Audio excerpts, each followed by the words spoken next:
from Dover Downs International Speedway in Delaware, the Budweiser 500 being brought to you by Budweiser. Beechwood Age for that clean, crisp taste. This Bud's for you. By Quaker State Motor Oil, the big Q stands for quality, always has, always will. By Ford and your Ford dealer. Have you driven a Ford lately? And by AC Delco, automotive parts that don't just fit, they match. It's a beautiful day in Delaware. The temperature is 72 degrees. There is no chance of rain, but it is quite windy here today. And good afternoon, everybody. I'm Bob Jenkins, and welcome to Dover Downs International Speedway. Those weather statistics that we mentioned are very important. It isn't nearly as hot here in Delaware today as it was at Charlotte last weekend. Of course, the temperature contributed to the tire failure that we saw last weekend and the many crashes that we had. This tire situation is a real problem, though, and with a comment on that, here's the guy who'll be in the announce booth with me today, our color analyst, two-time Winston Cup champion, Ned Jarrett. Bob, the temperatures should certainly help some here today, but there is a great amount of concern among the drivers and the pit crews as to how the tires will hold up today. The new tire that Goodyear brought here has not been tested in competition. They came here months ago and tested a tire that they thought would work, but that was with 2 or 3 cars.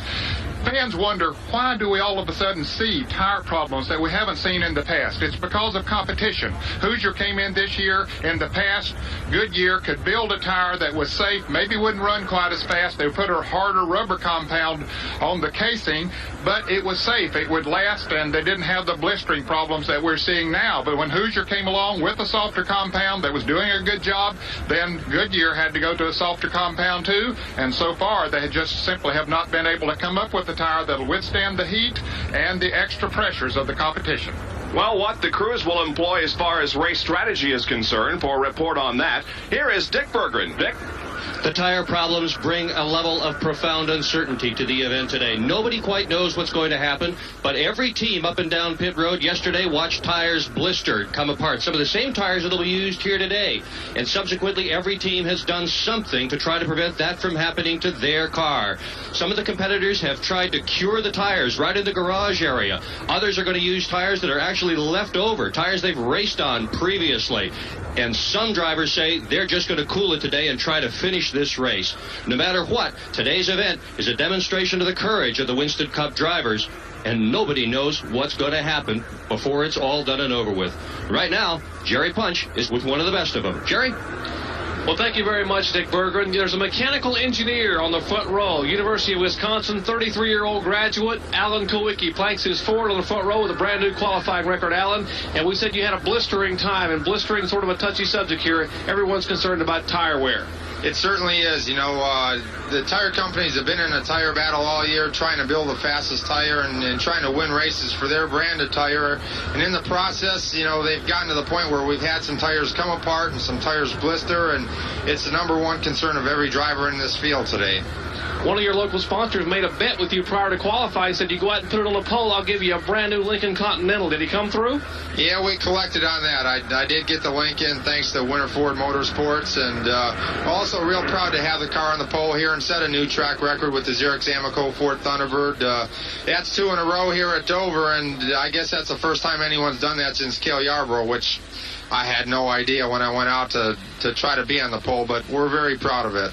Last 3 winners here at Dover have been Fords, an all-Ford front row, and maybe the first time, Larry Hoover, an all-Midwestern front row. Alan Kowicki and his colleague from Batesville, Arkansas, young Mark Martin. That Midwest reference is to when the Batesville, Arkansas driver was living in Indiana and racing with the American Speed Association. This could well be 1980 relived.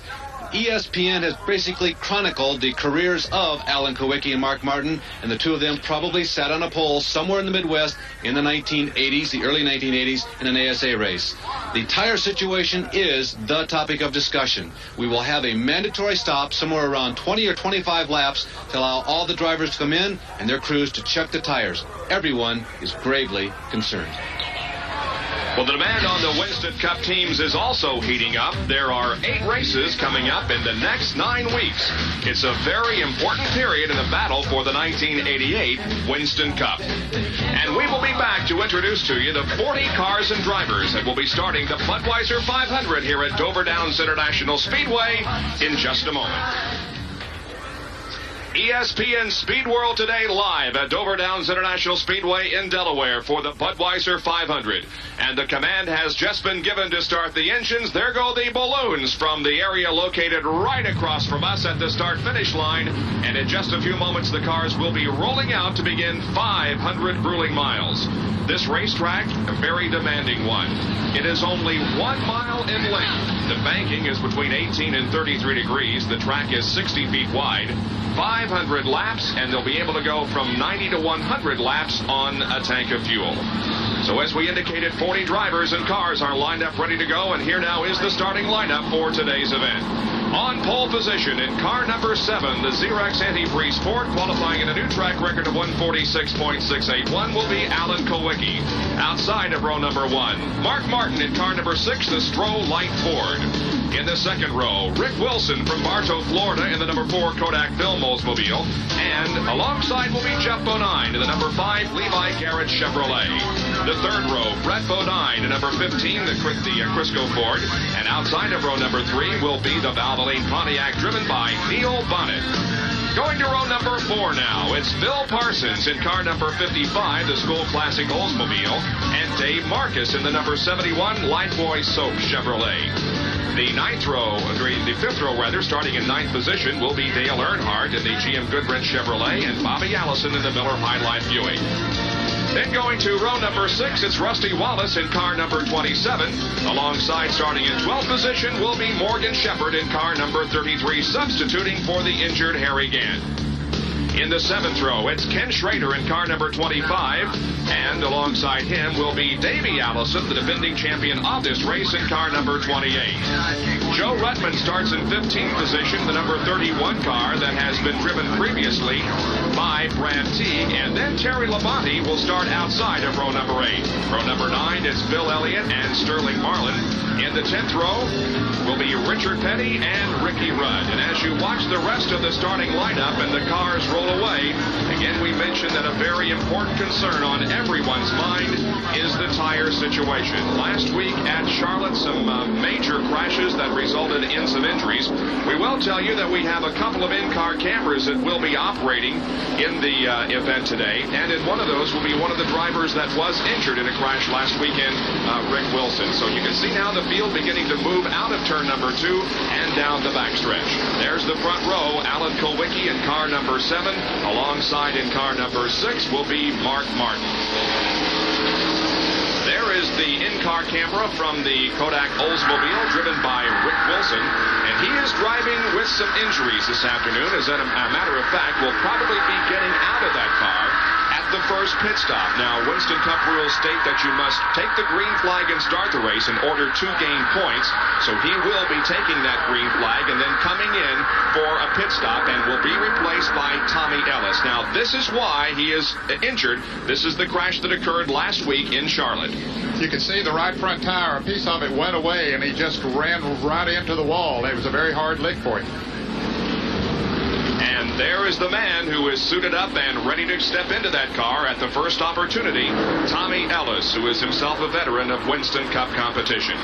Rick Wilson sits in the car right now, but the legs and feet are damaged and injured, so he will be getting out as soon as possible. Bob, one consideration they have to give when they make a driver change is size, and Tommy Ellis, a good race driver, is about the same size as Rick Wilson. Our second in-car camera is carried by Dale Jarrett in the Hardee's car, as Dale begins this race, hoping for his first Winston Cup race. He'll begin from the 35th starting position.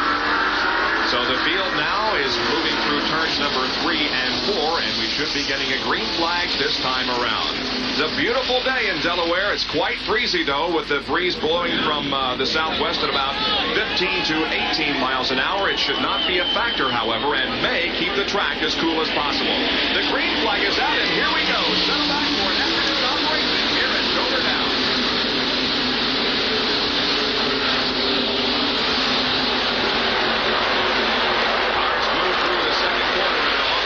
Already, it is Alan Kulwicki who has taken over the lead, leaving the battle for second position behind him, and it's a hot contest for second position. That's Rick Wilson on the high side of the racetrack, and below him, also in the hunt for second, is Mark Martin.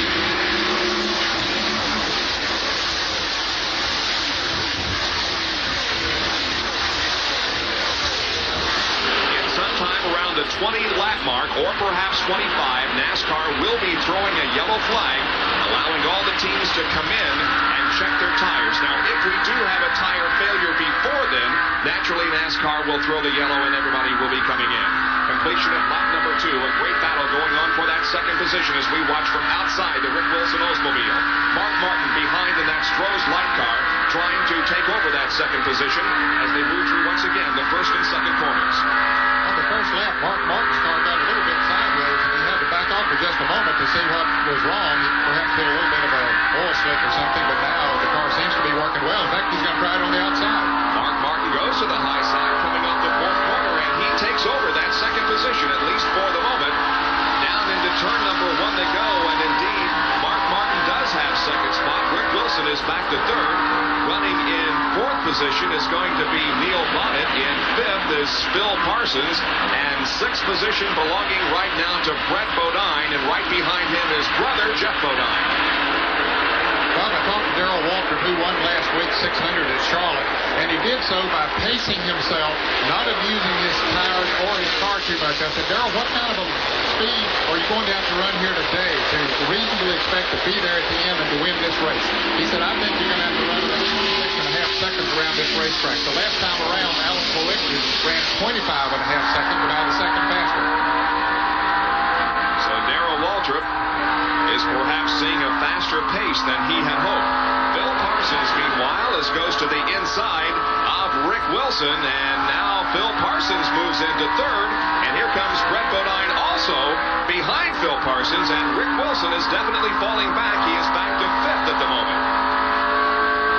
And look at Brett Bodine move on the inside of Phil Parsons. Brett was running very strong in practice here late yesterday afternoon, and felt he had a good shot at this thing. He ran good all day last Sunday in Charlotte. Mark Martin, meanwhile, is closing in on the leader, Alan Kulwicki. That advantage is now down to only about 2 car lengths as Martin really closes in now as the cars go down the backstretch once again. And Martin may be in a position here to challenge for the lead soon. At the moment, Alan Kulwicki has the lead. They come down and complete lap number 7. Mark Martin moving to the inside, at least looking inside. Can't find the room, though. Falls back into second position. He continues the pursuit of the leader. Now he's going to try it up on the outside. He was able to pass Rick Wilson on the outside, and he's going to do the same thing to Alan Kulwicki. At the end of the backstretch, they are side by side going into turn number 3. Great door handle to door handle action here. Mark Martin with about a half a car length advantage. Let's see what happens as they come out of the corner and onto the straightaway. Martin has the lead and becomes our second leader in 8 laps. Car got in trouble off of turn 4, but apparently they got it straightened out. There was a big traffic jam up there as we see the 2 front cars running still nose to tail. So the battle at the moment is for the lead. It's between Mark Martin and Alan Kulwicki.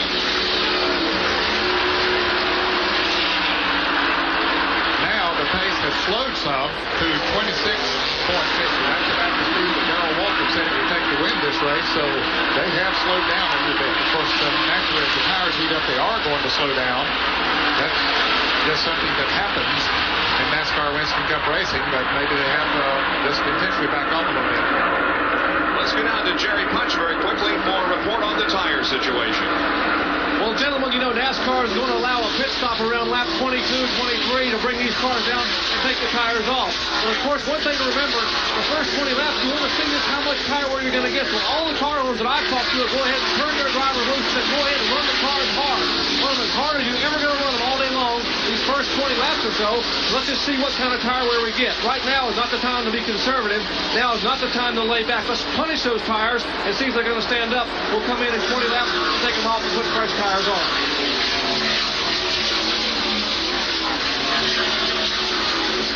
There you can see Davey Allison, who begins to move up through the traffic. He is currently in that 9th position, and right behind Dale Earnhardt, and in front of Earnhardt, is Rusty Wallace, as we have a 4-car battle for position here. Look at Dale Earnhardt now moved to the inside of Rusty Wallace, who was second last week in the World 600. Rusty Wallace is now in that 7th position, but he has his hands full with the challenge from Dale Earnhardt. Wallace in the 27 car. Dale Earnhardt, of course, in the number 3 machine. Behind him, Davey Allison being driven today by Morgan Shepherd, substituting for the injured Harry Gant, who we understand has been released from the hospital and is probably watching us here today, and we hope that you'll be back very soon with us, Harry. Well, it's interesting how we're seeing the cars drift up to about the second groove in the turns. Now, normally in the early part of the race here at Dover, they'll run right down on the inside of the racetrack, but that does put a little more pressure on the tires, so they're letting them drift up in the center of the turn early. The last practice period yesterday was longer than normal. NASCAR simply giving the teams an opportunity to scuff in as many tires as possible. Thinking of a possible problem here today in the Budweiser 500. Back with more right after this from Dover Downs.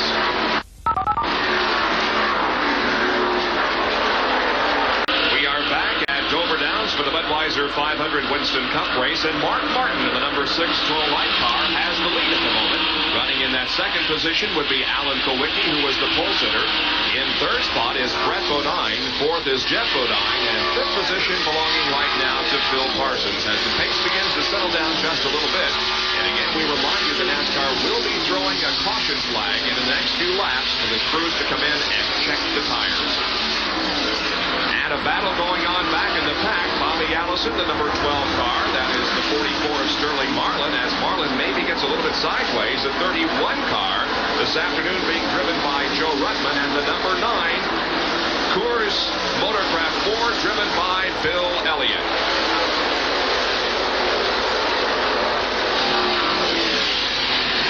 This is, I believe, 15th, 16th, and 17th position being contested here. Side-by-side action with Bill Elliott and Bobby Allison.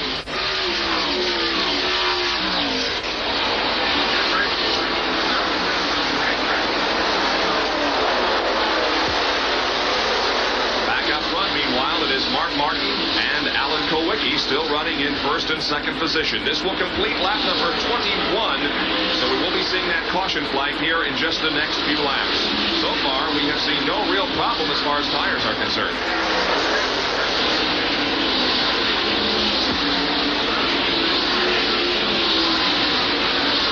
There's Dale Earnhardt, the number 3 car, and behind him is Morgan Shepherd in the Skoal Bandit, car number 33. We might mention that in addition to Harry Gant, of course, his son-in-law, Larry Pollard, was injured in a Grand National race here yesterday. And the report that we were given earlier today on the condition of Larry Pollard, he is in guarded but stable condition at a local hospital. He sustained a basilar skull fracture but is alert and responding to commands. That is the statement that we were given today by the Speedway and NASCAR.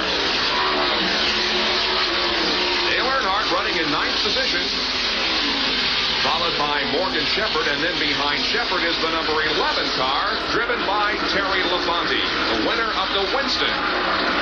Meanwhile, we have a battle shaping up for the lead, as indeed these drivers are running the cars as hard as they possibly can. Now, Brett Bodine in the 15 machine on the right side of your screen is right there with the leaders. Mark Martin in dark blue number 6, and Alan Kowicki in car number 7.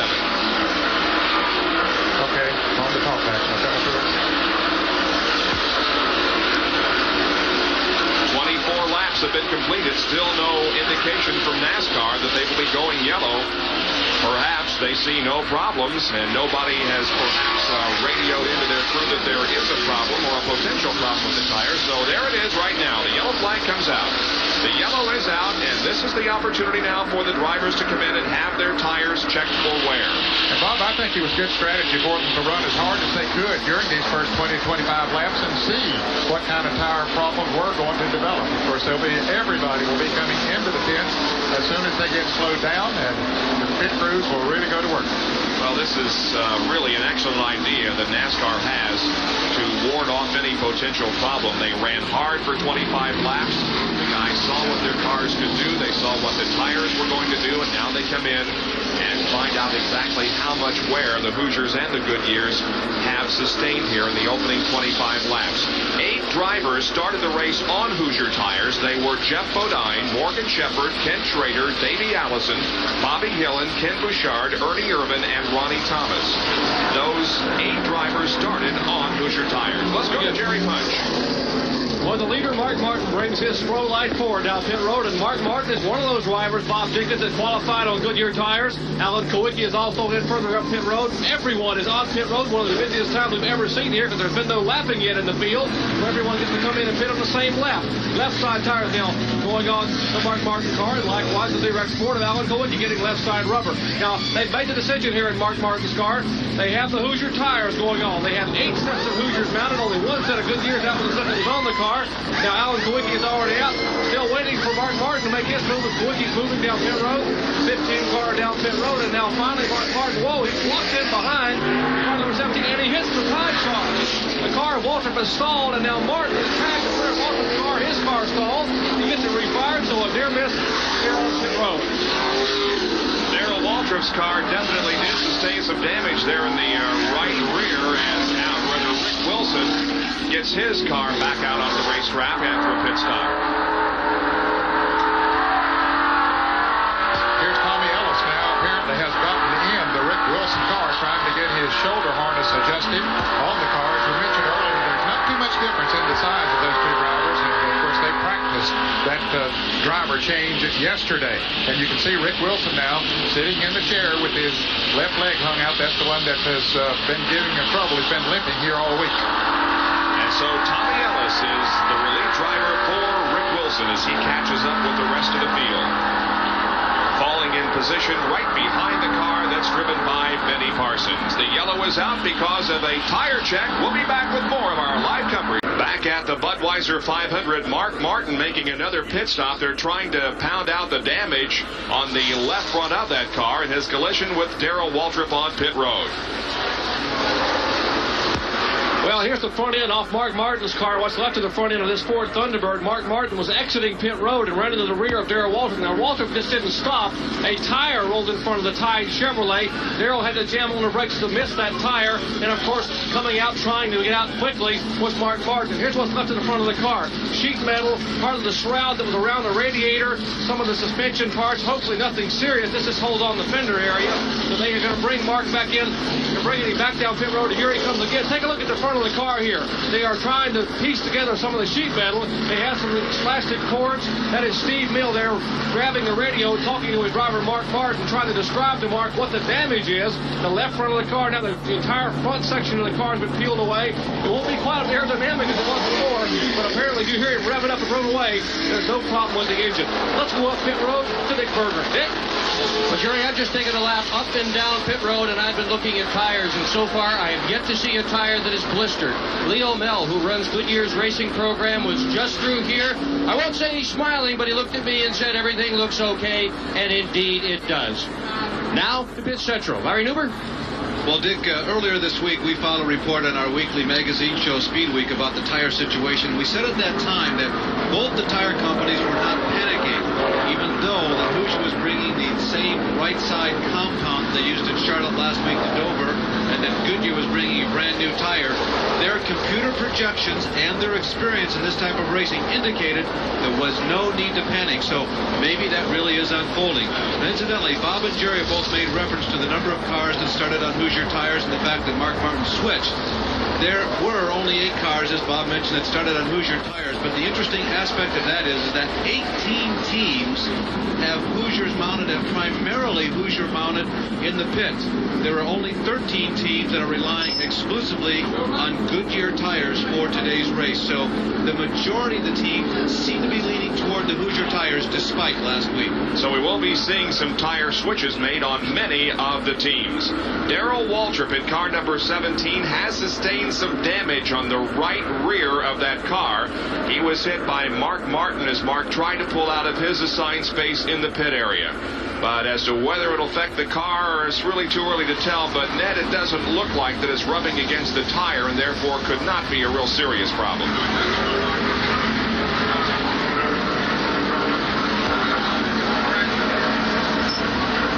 See the damage on the right rear of that car as the cars continue to move under caution as we had completed lap number 32, but now Harold Kinder, the official starter for NASCAR, has given the drivers the one more lap indication, and next time by we will be getting a green flag. The leader of the race is Morgan Shepherd in car number 33.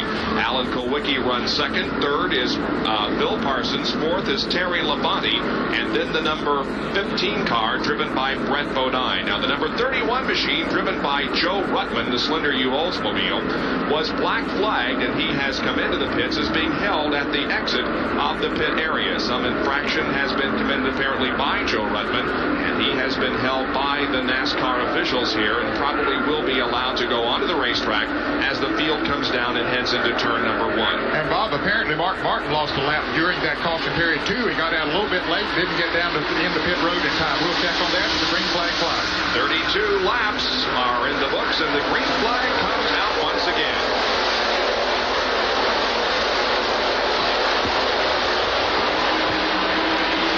Morgan Shepherd leads him down the backstretch. Alan Kulwicki running in that second spot. Then Parsons. Good tight shot there of Morgan Shepherd as he maneuvers through the third and fourth corners. But look at Alan Kulwicki sneak right up on the back spoiler of that car, and Kulwicki appears to be in a position to bid for the lead. He goes to the inside. Morgan Shepherd holds the outside line, and Alan Kulwicki moves around just a little bit, about a half a car length ahead as they came off the corner, but now Shepherd grabs back the advantage just slightly. And look at the action behind the two. That's Bill Parsons in car number 55, who's going to the inside and making it 3 abreast. Look at this. This is not a 3 abreast racetrack, but they made it. And Alan Kulwicki went to second, from second, back into 5th position. Apparently they built a lot of confidence when they made those pit stops, Bob, and didn't find any tire problems. Boy, that was really close. Now Bill Parsons has taken over the lead. Dale Earnhardt has moved to second position, and working the high side of the racetrack up there in turn number 4 is Morgan Shepherd along with Brett Bodine in the Crisco machine. Bob, let me correct the situation. Mark Martin did not lose a lap during that caution period, so we thought that he had been stopped down at the end of pit road. He had not been. He is still in the lead lap, even though he made a number of pit stops during that caution. Well, in any case, the damage there on the left side of his machine could very definitely upset the aerodynamics of the car, and he could have very well taken himself out of the contest for the win here this afternoon, although, of course, it is very early in the going. There you see the first 4. The battle is for second position. Brett Bodine, who had a very good race last week at Charlotte, is now moving to the inside of Dale Earnhardt, making it a 2 abreast formation there. Bodine grabs second place for the moment. They come down the straightaway, cross the line, and it's almost a dead heat. Brett Bodine, perhaps, with about a finger advantage as they went across the line. However, here comes Earnhardt back. Now loses that second position and goes to third, and following all of this is Brett's brother, Jeff Bodine, in the number 5 car. Very impressive run for Brett Bodine as he had last week in Charlotte. His car owner, Bud Moore, of course, at home recuperating from a broken leg when Brett came into the pits and hit his car owner, so he'd certainly like to do some more making up for that by winning the race here today. We're watching the battle for second position. The lead is being held by Phil Parsons. Dale Earnhardt and Brett Bodine are side by side for second. Now Earnhardt has the second spot nailed down at the moment. But again, we see Brett Bodine coming back on the inside of the racetrack. Jeff Bodine is watching from behind. So is Bill Elliott in the number 9 red machine. And then 33 Skull Bandit green and white car driven today by Morgan Shepherd. Won't give up that position. Of course, that's his nature. He don't want to. He wants to race and stay up there if he possibly can. He's running a little higher groove than Brett Bodine, so he's giving Bodine room to run down on the inside, but Bodine just simply hasn't been able to move around it yet. Single file formation as Bill Elliott now goes high of Jeff Bodine coming out of the second corner as they battle for position. And there's a good fight up front still for that second spot as Earnhardt and Brett Bodine are really locked in a tussle. Earnhardt has to have a lot of confidence in young Bodine to run in on the outside of him going into the turns this way, but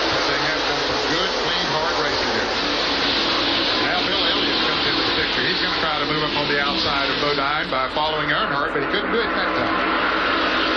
Well, Brett Bodine, who is running in third, and his best finish ever in Winston Cup competition last weekend at Charlotte, he finished in fourth spot. But now here comes Bill Elliott in the Coors Motorcraft Ford on the outside, and Brett Bodine suddenly falls from second back to fourth position. As the lead is held by Phil Parsons, then Dale Earnhardt, Bill Elliott, and the number 15 car driven by Brett Bodine. There's the leader, Phil Parsons, who is leading at the end of 43 laps. We'll be back with more of our live coverage right after this. Has moved ahead of Phil Parsons and has grabbed the top spot, and Elliott has virtually come from nowhere, Ned, but has really moved up and looks strong. Well, he had a good pit stop and got himself up there in good position to make a run towards the front, and then he just picked them off one by one, and with ease, Bob. That car is really working. He went by a couple of cars on the outside. He passed Phil Parsons, of course, on the inside, so it looks like he can go about where he wants to, and he's not holding back as far as the tires are concerned. He's ready to go. So that puts Phil Parsons back into second position and Brett Bodine to third. Here's how Bill made the pass coming off four. And he just dipped down to the inside, stayed on the inside down the straightaway, picked up a little bit as they went into turn one, and moved right on around. Back in fourth position is Dale Earnhardt. Fifth at the moment is Morgan Shepherd. Running in that sixth spot is Terry Labonte. Seventh belongs to Davey Allison, then Jeff Bodine, Alan Kulwicki, and Rusty Wallace. Those are the top 10 at the moment, and the 26 car, driven by Ricky Rudd, is in for a pit stop. And Rudd, another one of those that we refer to as the walking wounded, because he was injured in a crash at the Winston at Charlotte. And certainly this is an unscheduled pit stop, Bob. They're changing the right side tires. Now they're going around to the left side tires, so they're changing all four on the Quaker State Buick. So it's going to be a costly one for Ricky Rudd, a former winner here at Dover. Let's go down to Jerry Punch, who is going to report on the track temperature. Jerry? Well, a lot of the drivers and crews were hoping it would be cool today. Yesterday and Friday it was fairly brisk here at Dover, Delaware, but it was awfully warm today. At 12:38 p.m., it is exactly 104.1 degrees here on pit road. It is extremely hot for this time of year here at Dover. What everyone was dreading has happened. It is hot here at Dover, Delaware. Well, the air temperature is only about 72 degrees when we took to the air, but obviously the track temperature is much warmer than that. It's 107 degrees in the Hardee's car that Dale Jarrett is driving. Now, can you imagine playing golf on a day when it's about 95 or 100 degrees and we complain about that, and we get a chance to get in the shade every once in a while, and here's a fellow sitting there with all of these drivers sitting in cars that's well over 100 degrees, and they're having to work both physically and mentally out there every moment. And, of course, you also play golf in your shirt sleeves, and these drivers, of course, are sealed in their uniforms. Let's go down once again to the pit area. Well, we've got a tire problem here for sure. Here's a tire that came off Ricky Rudd's car. Mike Alexander, who's designated to take over for Ricky if he needs relief, has just put the tire temperature gauge along it. Nothing unusual about tire temperature, but that's unusual. That's what we don't want to see. That's the chunking that we were talking about earlier. Now, most of the teams have tried to harden these tires up so they won't work. They won't do this kind of thing. But obviously, at least with Rudd's team, at least with one tire, it hasn't performed as expected. Well, let's hope that's an isolated incident and will not be the standard as we move through this race. Now, with 54 laps in the books, that has been, as far as we know, the only problem with tires to this moment. Bill Elliott is the leader of this race. And there is Dale Earnhardt in the 3 car. Morgan Shepherd in car number 33. Right behind them, Terry Labonte in car number 11. Then comes Davey Allison, Jeff Bodine, Alan Kulwicki, and Rusty Wallace, as this is the battle for that 4th spot, and it's involving many cars. Look at Davey Allison in the 28 car, move inside of Terry Labonte and try to pick up his spot. And Allison is going to do it as they go into turn number 3. At least he had it there for the moment. Now he inches ahead of Terry Labonte. Allison is one of the drivers who started to qualify on Hoosiers and is running Hoosiers. He was very fast in practice here yesterday afternoon, but he hasn't been able to make that pass completely on the body. Maybe he has now, trying to move on the inside of Morgan Shepherd now. Well, he is the defending champion on this race. Davey Allison flag. Now he moves to the inside and passes Morgan Shepherd in car number 33 and sets his sights on the defending Winston Cup champion Dale Earnhardt. They're side by side to the finish line, and the fans are standing on their feet cheering for their respective favorite. Now Davey Allison has that second to make that the fourth position. So Davey Allison moves to fourth, and Dale Earnhardt is back to fifth. The top four spots are held by Bill Elliott, Brett Bodine, and the number 55 car of Phil Parsons. And we have another tire stop on pit road. The 75 car, driven by Neil Bonnet, is in for a tire change. And they're going to the right side. They looked at the left side, but apparently are only going to change the right side. Let's go down to Dick Berggren in the pits.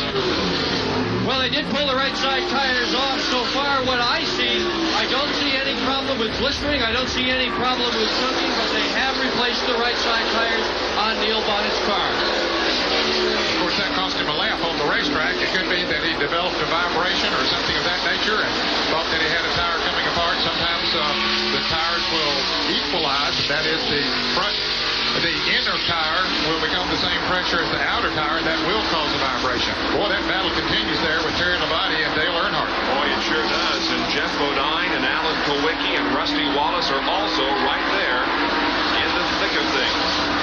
As Pack comes off of the fourth corner, Ricky Rudd is also right there in the Quaker State car.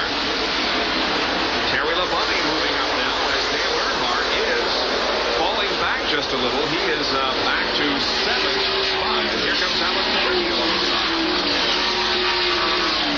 And Bob, while that racing's going on way back in the pack and not too far from being lapped is Darrell Waltrip. Now, whether he's running laps by design or whether that altercation on pit road had some effect on his automobile, but Bill Elliott is only about 2 seconds behind Darrell Waltrip and having him a lap down. Ned, that you talked about earlier, I think is beginning to show because these drivers are fighting side by side. They're obviously up to just about full speed on these cars, and they're apparently confident that the tires are holding, at least for the moment. They certainly are driving that way. As you see them racing side by side and in big packs of cars. We see J.D. McDuffie. It's good to see him back on the racetrack again. First race that he's run in the Rumble Pontiac since he was burned in Daytona back in February. There is Darrell Waltrip in car number 17. We understand that he will be coming in for a pit stop momentarily because the car is just not running the way he would like for it to. We don't know whether it's a problem with the engine or whether it's the body work, the body damage that was sustained. It looks as if they're going to at least change tires on the car as Darrell comes in. Now we go back to Dale Earnhardt. There you can see Darrell going down the lap. There is Rusty Wallace and Dale Earnhardt. Wallace in the 27 car and Earnhardt in car number 3. Earnhardt perhaps driving a little more conservative, Bob, than we normally see him, and I would say this is by design. He's certainly in the thick of things right now, but he's not getting in there and rooting the way that he normally does. Well, of course, last week there was again at least accusation made against both Jeff Bodine and Dale Earnhardt of some rough driving tactics, but as we heard in the very open of the show, both those drivers have put it behind them. They're all out for competition here this afternoon as Darrell Waltrip comes in and Jerry Punch is right there. Darrell Waltrip was radioed into the pit and told him that the car was awfully loose. He thinks he may have a right rear tire that just came apart. Now, Darrell Waltrip is all on Goodyear tire. He said, I'm going to dance with the girl that brought me, so he has no Hoosier tires whatsoever now. He's going to try to stick with Goodyear. They're taking the right side of the car off, and the back of the car has been pushed in a little bit. They are working to change the weight a little bit. Waltrip is down and away. The tires actually look pretty good in this car. They don't see blistered at all. Let's go to Pit Central and Larry Newman. Well, Jerry, remember last week, early in the race at Charlotte, Darrell Waltrip dropped that lap to the leader because he had to come in and pit unexpectedly. And it was a situation at that time, unlike this one, very similar to what we just saw with Neil Bonnet. Darrell came in for no apparent reason. He later in the week used the word paranoid to me. I was so concerned about tires, I felt a slight vibration, and I immediately cut to the pits. His only problem a week ago was they had lost a tire weight. That's how severe and how serious the tire situation is being taken right now by all of the competitors. Very good comment, Larry. Those remarks, of course, made on Speed Week last week when Darrell admitted that he was scared out there for the first time in a long time. And not only that, he was praying very hard during the course of the race that he wouldn't experience a problem as so many of the other drivers had done. There's a leader, Bill Elliott, in the number 9 Coors Motorcraft Ford. At the end of 68 laps, he is the leader with Brett Bodine running second and Phil Parsons third. Back with more right after this. Stay with us. For a second time in just a very few laps, Neil is in for a tire change. The Valvoline Pontiac rolling back onto the racetrack, however. Let's go down to the pit area for a report on this situation. Well, Bob Jenkins, they really don't know what the problem is here in the Valvoline pit. This is the third set of tires they put on this automobile, and they just can't seem to find out what is going wrong. But I will tell you that several members of other teams have been down here looking at them, and although Bonnet is using Hoosier tires, I'll guarantee you the Goodyear guys have been down here looking too. Everybody's watching everybody else to see what's happening with tires. It is the #1 story so far in the race. Well, there were many bad accidents last weekend in Charlotte, but in my estimation, one of the toughest accidents involved Neil Bonnet. Of course, he was injured at Charlotte last year and sustained that very badly broken leg and ankle. And he also had a hard shot last weekend at the World 600, but came out of it with relatively few injuries, although he does have some pain in the car this afternoon. But I'm sure that's the furthest thing from his mind. He's concerned right now about possibly winning the Budweiser 500 here at Dover. Bill Elliott is the leader of this race at the end of 76 circuits. His car is really working well, Bob. He can drive it just about anywhere he wants to. And of course, when a car is handling well, that doesn't put nearly as much pressure on the tires. Doesn't heat them up nearly as much. So he's sitting there in a good position right now. Well, Dale Earnhardt is not running the tires off of his car by any means. He is driving what appears to be a very conservative race at the moment, and I don't know whether that's by his choosing or whether the car isn't working well for him. But Earnhardt is certainly not on the pace in this first 77 laps. I would say that he's just pacing himself right now, Bob. The way that he's running, he moves up and keeps himself a good straight line when someone comes up and wants to pass him, and he's trying not to pinch the car into corners. You see him let it drift up a little bit, which of course doesn't put as much strain, build as much heat into the tires. I would say that he's running a designed race there at the moment. He is back in 20th position. Dale Earnhardt, car number 3, running in 20th, and here comes Bobby Hillin Jr. in car number 8. The challenge for that 20th position, as Hillin, who won yesterday's Grand National race here at Dover, would also like to win today's Winston Cup event. You see, Earnhardt is not fighting anyone now who comes up to race with him. He just gives them racing room down on the inside and lets them go if they want to go. He remembers a week ago at Charlotte when Darrell Waltrip did a similar type thing and came home to win.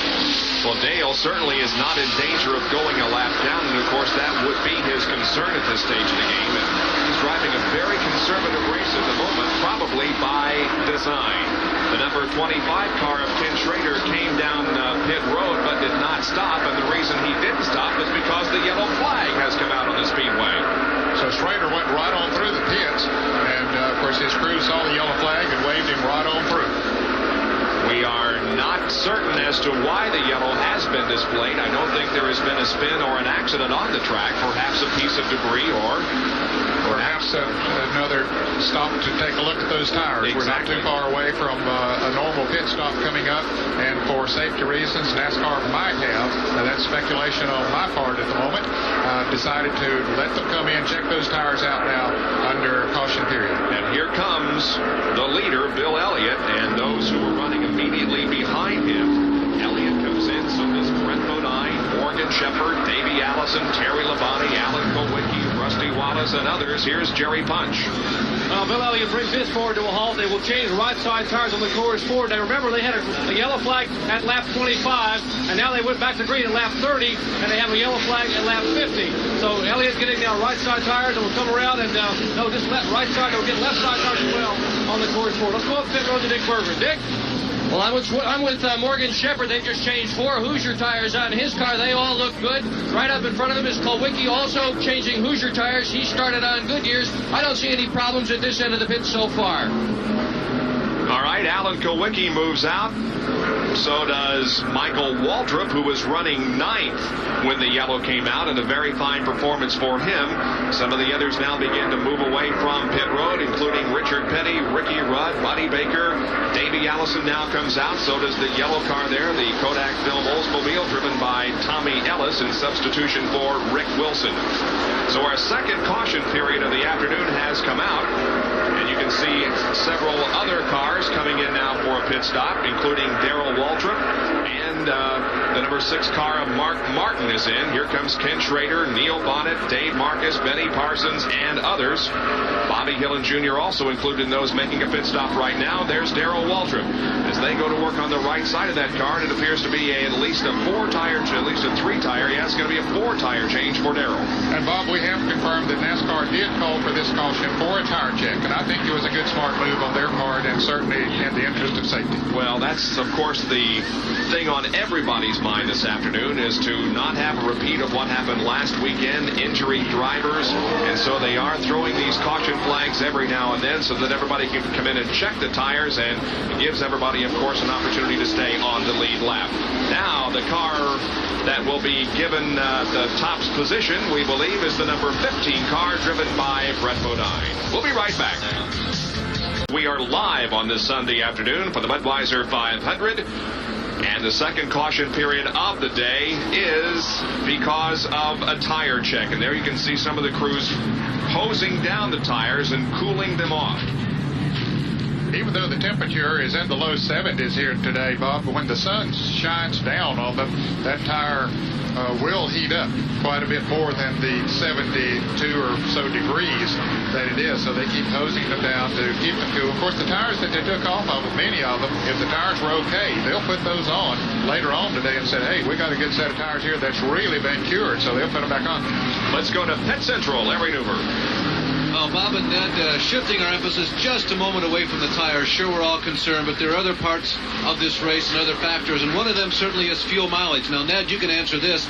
Sometimes the people getting the best fuel mileage indicate what car is running the best. And after the first 25-lap yellow we had about a half hour ago, here are the cars that were getting the best fuel mileage. They used only 5 gallons and decimal points of fuel in those 25 laps. They were Mark Martin and Alan Kowicki, who were leading the race. They were down in the 5-point-something. Buddy Baker, Bill Elliott, and Darrell Waltrip. The worst fuel mileage was turned in by Bobby Allison and Lake Speed. So fuel consumption also a concern here as we go back to green. And Brett Bodine, the number 15 car, is the leader of the race.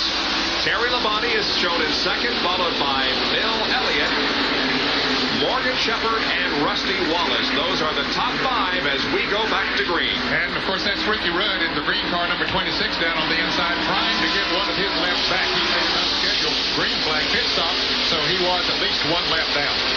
And the number 31 car of Joe Ruttman is also there on the in that pack coming down the straightaway.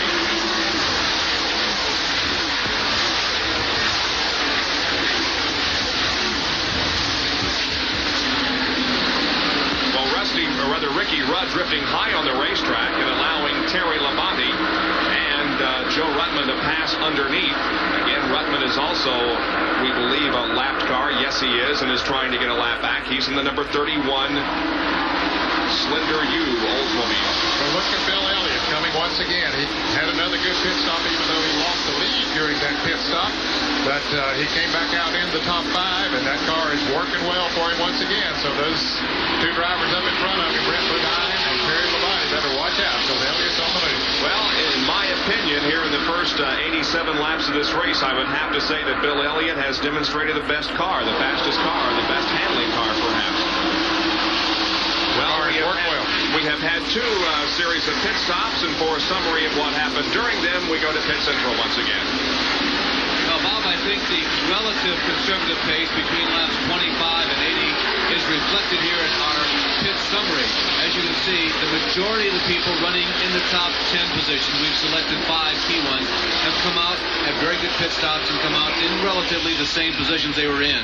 Under yellow flag conditions, keep in mind that if you don't lose or gain positions by more than 2 or 3, you basically turn in the same pit stop as all the other crews. There are other situations up and down pit road that cost or gain you positions for you. I think the most interesting aspect of those pit stops is Morgan Shepherd, of course, is subbing for Harry Gans, running with the Travis Carter crew. They are unfamiliar with each other, but still, they came in the top 10 and left in the top 5. A really strong performance by that new combo for this week. Indeed, Larry, not only in the pit area, but Morgan Shepherd is giving that car a good ride on the racetrack itself. There you can see that Bill Elliott has now moved around Terry Labonte, and Bill Elliott is now in second position, chasing the leader of the race, Brett Bodine. Dick Berggren has this report from pit road. Well, Bob, racing is definitely preparation and perspiration. This is a right rear tire that came off Richard Petty's car. As you can see, it's blistered. Now, some of the teams in the last practice session yesterday afternoon took the opportunity to break in many, many sets of tires. Some both brands, some only Hoosiers, some Goodyear. Petty stuck with the Goodyears. Right now, the Goodyear tires appear to be having a bit of a problem on the right-hand side. Petty's only got one set of Hoosiers here. If he wants to change, he's stuck. You might want to think of what happened to Darrell Walter. Walter made an unscheduled pit stop earlier because he said the car was awfully loose. The car was felt like it was just maybe cutting a right rear tire down. They came in, they changed those tires, and everyone walking out there walked over those tires, including the Goodyear engineers, and the tires looked perfect. It's really good news for Leo Mel and Goodyear. The tires were great, but the problem still persists for Walter. The car is very loose. They figured out what it is. When he was hit on pit road by Mark Martin, it bowed the right rear fender out, and it's catching air. Darrell said when it goes in the corner, it just fixed the right rear of the car up, and the car gets awfully loose. What they do about it right now, I can work on it later if they get a lengthy caution flag. So indeed, that little incident between Darrell Waltrip and Mark Martin on pit road did upset the aerodynamics of the Waltrip car. And also, Mark Martin is certainly not setting a world's record here. He is back in 20th position and doesn't appear to be in a position to move up very quickly. There are the first three running nose to tail. That's Brett Bodine, followed by Bill Elliott, and then comes Terry Labonte. Those cars seem to be pretty well equally matched at the moment. Elliott moved around Labonte with relative ease a little while ago, but he hasn't been able to move away from him long as he's been able to pass Brett Bodine. But Bodine is running a very good line around the racetrack. That car is handling very well, too.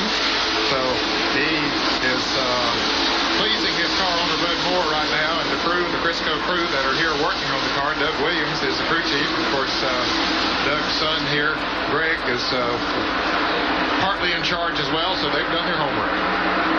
Brett Bodine, the leader of the race, goes into this event 19th in the point standings.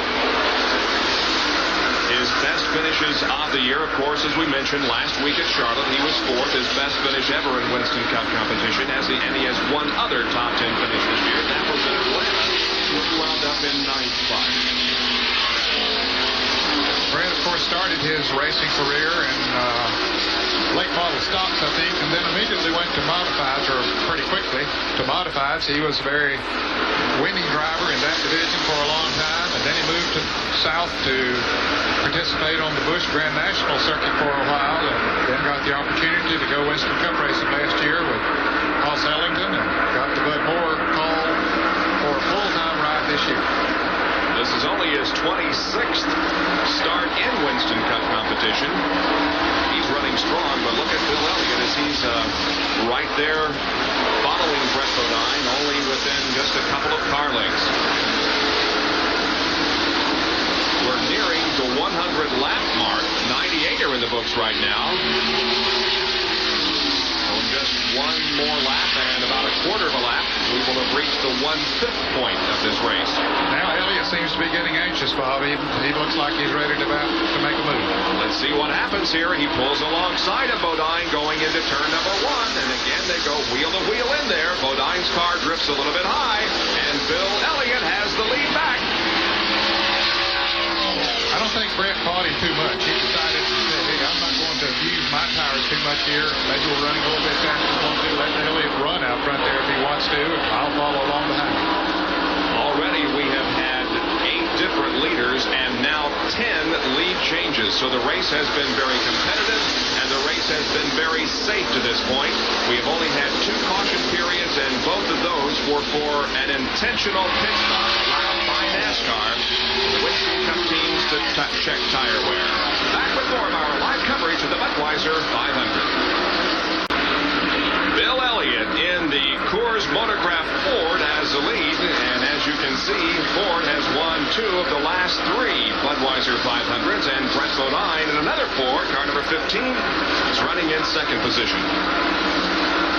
Morgan Shepherd has come on here to go into third, passing Terry Labonte as we have this report from the pit area once again. The car that Brett Bodine is driving today is the same car that Ricky Rudd dominated both the fall events last year and in 1986 here to get his 2 wins at Dover, Delaware. Now, Brett Bodine told me before the race, said, Jerry, we had everything go wrong this year. Everything that could happen has happened. In fact, I've done everything this year except run over my car owner. Well, last week I did that. I just haven't had the best of luck. During the race earlier this week, the guys in the pit here had a little special drawing. Let's talk to Greg Moore. Greg is the son of Bud Moore and is running the team today. And Greg, I'm told that you guys had to draw straws back in the garage to see who would hold the pit board today. Who lost? No, we really tried to develop a different system to where we let Donnie Wingo, who changes the left side tires, hold the pit board. It makes a more efficient pit stop. The car's running awfully well. Are you having Brett hold back a little bit at the show his hand right now early on? Yeah, he's holding back a little. The car's working real good right now. So we're just keeping our fingers crossed. Well, they're wishing their best luck to his father, Bud Moore, who's a new trading back in Spartanburg. Bud's watching today, Bud. They're going to try to bring you home a trophy from Victory Lane. Well, Brett's conservative nature here in the race evident right there where he was passed by Morgan Shepherd. So Shepherd now moves to second, and third is Brett Bodine. Running in fourth position is the, we'll watch the battle here for the lead as Morgan Shepherd appears to be in a position to bid for it. No, falls in now behind Bill Elliott. But boy, Morgan Shepherd is getting a good run out of that 33 Skoal car. Yes, he is. The car's working very well. He's on Hoosier tires. He tries to go on the inside, but Elliott closes the door on that at the moment, at least. Well, for Harry Gann, who is watching from his living room, hopefully, it's been kind of an up-and-down weekend. He saw his son-in-law, Larry Pollard, look at Morgan Shepherd, try for the lead here down the backstretch, side by side with Elliott. And Shepherd has the lead into turn number 3. Will Bill Elliott let him go? No. Here comes Bill back, and we have a problem right in front of them. Ooh, boy, that was close. Yes, it was. Jimmy Horton, who has spun up in turn number 4, as the others take evasive action, some going high and some going low to avoid Jimmy Horton, whose car was stopped right in the high groove. Just in the groove that they like to run in fact, have to run in when they're running full speed coming off of that turn. I'll tell you some very heads-up driving there, Bob, that we didn't see when that happens right in front of the leaders. And it looks like the right front tire is flat on Jimmy Horton's car, and that perhaps was the reason for the spin.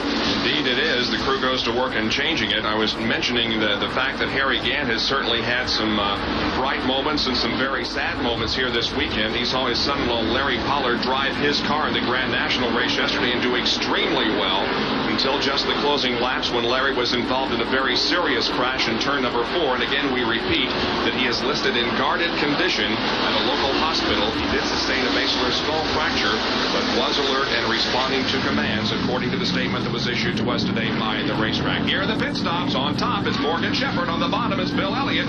We'll watch the crews go to work. It appears as if they're not going to change tires on the 33 car, did they, Ned? It looked like they changed the left side tires on the car and sent him right on back out. Of course, he's running the Hoosier tires, and I'm sure they checked those right side tires, but decided that was all they needed. Of course, Elliott going for a 4-tire change.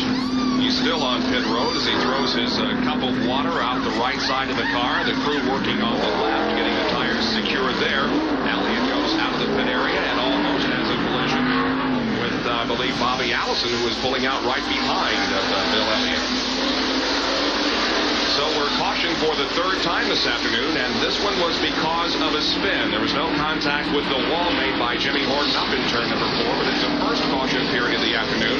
It is a result of something other than a courtesy displayed by NASCAR. Now, here's the way it was. The battle for the lead, and right ahead of them, the spin.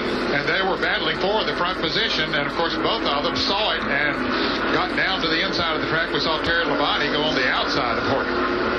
Jimmy Horton quickly got his car into the pit area. They changed tires on it, and he is back out. And some of the others are coming in for a pit stop, including Darrell Waltrip and Brad Knopfsinger. So the yellow is out for the 3rd time. We'll be back with more right after this from Dover. Back at Dover, and the sign is being given to the drivers. One more lap to go before we resume competition and go back to racing. The lead is held by Morgan Shepherd in car number 33. Elliott is running second. Brett Bodine is third. Bobby Hillen Jr. fourth. And Terry Labonte fifth at the end of 112 of the 500 laps.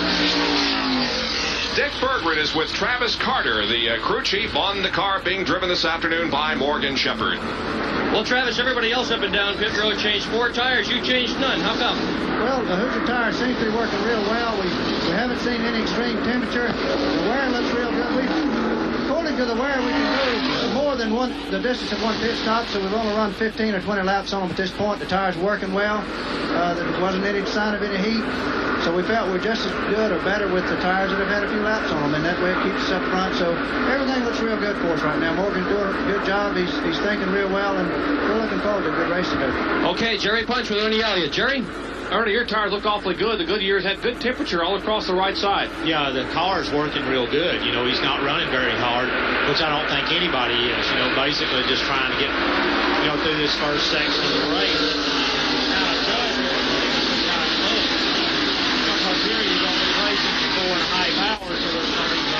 Running very hard right now. They're holding the reins in on Bill Elliott, just trying to get those tires to work, and we're going back to green. Neil Bonnet trying to get a lap back, but Morgan Shepherd is trying to prevent him from doing so. Bonnet in the 75 car, Bill Elliott right behind him, then Brett Bodine. Ricky Rudd is there in the 26 car, and he is also a lap down in the field. Elliott chasing the leader, Morgan Shepherd. Brett Bodine is also right there as now Neil Bonnet is being passed by those two cars. Normally, the Goodyear tires will run faster when they're new, and it looks like they are. And here's Elliott making a bid on the inside. He's got the lead again from Morgan Shepherd. Bill Elliott goes back into the lead. It'll be interesting to see, Bob, after about 10 laps, after the Hoosier tires get heated up. Here's Brett Bodine making a move, too. He has on fresh Goodyear tires to see if Shepherd will be able to come back up through there, but he'll have to find his way back because he's lost back to third now. Running in fourth is Terry Labonte. Jr. in sixth position is Phil Parsons. Seventh is Rusty Wallace.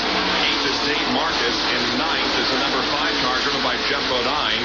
10th position belongs to Bobby Allison. 11th is Lake Speed. 12th is Buddy Baker. And 13th is the number 6 car driven by Mark Martin. Now there is our pole sitter, Alan Kowicki. He is back, we believe, in 18th position. And Larry Newber has this from Pit Central. I'll tell you, when this race started, no two drivers other than Alan Kowicki and Mark Martin had more confidence that they would do well today. And as much of a guarantee that I can give you without sitting in the seat next to Alan Kowicki, I believe from the bottom of my heart that he is absolutely in control of himself and this race. That might well be the superior car. He told me yesterday leaving the racetrack, God willing, I'm going to finish that race tomorrow because I think he has some good chances. But tomorrow at Dover, God willing, may be my best chance of all. Well, you're looking at Alan Kowicki there on the left side as he drifts up high of Michael Waltrip. We're watching from Dale Jarrett's Hardy's Oldsmobile. That's the number 30 car of Waltrip and Alan Kowicki right ahead. We check the temperature inside the car. And it's 108 degrees inside, almost 109 degrees inside that race car. And Dale running up awfully close to those drivers. They don't know which one to follow as they go into the turn. And we almost had a spin over in turn number 2. Earnhardt nearly spun the car, is being passed now. He, we understand, got sideways, gathered it in, however, and Earnhardt is still out there at full speed. But a close call for Dale Earnhardt. And they really bunched a lot of cars up together. We were watching that battle between Michael Waltrip, Alan Kowicki, and Dale Jarrett, and a bunch of cars behind him. You can see Earnhardt as he goes into the turn on the inside, and the back end of the car gets loose. Richard Petty right behind him. And Earnhardt really has a handful, but he does gather it back in. And I'll tell you, if anybody can do it in a situation like that, it's Dale Earnhardt. Earnhardt was running 14th when the little incident occurred, but he lost a couple of positions because of it. But now that car is up to full song once again, and Ken Schrader races beside him in the number 25 car.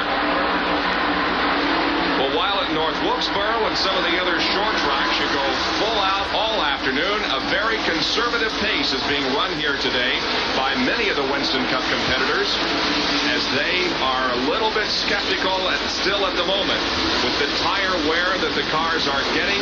They're just biding their time and waiting to see what happens to the others, playing a very conservative race. Even though there's still some good racing going on, Bob, as we're seeing between Kenny Schrader and Dale Earnhardt, but Schrader knows that he can't, for many laps at least, dive that car down into the turns normally the way they would and punish those tires, because it doesn't take too much to heat them up, and it takes a long time to cool them down when you're out there running. Alan Kulwicki is right behind the 25 car. There's the leader, Bill Elliott from Dawsonville, Georgia. And the Coors Motorcraft Ford completing lap number 125. As a huge crowd looks on here in Dover, Delaware, we'll be right back. ESPN Speed World today at Dover Downs International Speedway in Delaware for the Budweiser 500 Winston Cup race. The lead held by Bill Elliott, and we are just past the 1/4 mark. 130 laps are into the books, and let's go down to Pit Central for Larry Nuber and a recap of what's happened so far. Bob, we are a quarter of the way through this race. The racing has been outstanding. You see Alan Kulwicki right in the middle of Phil Parsons and Morgan Shepherd. Yes, that's Morgan Shepherd in the Skull Bandit number 33. You can see the 2 and 3 abreast racing. Later in the contest, Shepherd is inside of Bill Elliott. They're racing for the lead, and Jimmy Horton is spun right in front of them, but they both give each other enough room, and there is no incident. A near spin. Dale Earnhardt at the top of your screen. Mr. Goodrich, lap number 3, almost loses it once, twice, but gathers it back in right in front of the pole setter, Alan Kulwicki. It's been an exciting day, which started under ominous conditions, but so far, no serious incidents, despite the tire story being the big story of this race. The leader to this point is Bill Elliott. So that's what has happened in the first 1/4 of this race, and the pace is rather conservative at this point, but as Larry indicated, we have seen some great dicing for position. Elliott now stretches out the lead. He has almost a half a straightaway advantage on Brett Bodine, as Bodine and Morgan Shepherd and Terry Labonte try to keep pace with the 4 driven by Bill Elliott.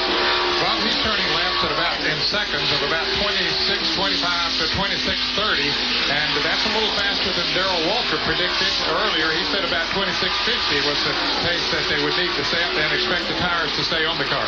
Now here is the 3rd place battle, the number 33 car of Morgan Shepherd and Terry Labonte, as the 2nd place car of Brett Bodine is right ahead of him. Actually, all 3 cars are certainly in this battle for 2nd position. Brett Bodine, though, in a very strong race here in the first quarter, but Morgan Shepherd has also driven a very fine race in the substitute role for Harry Gant.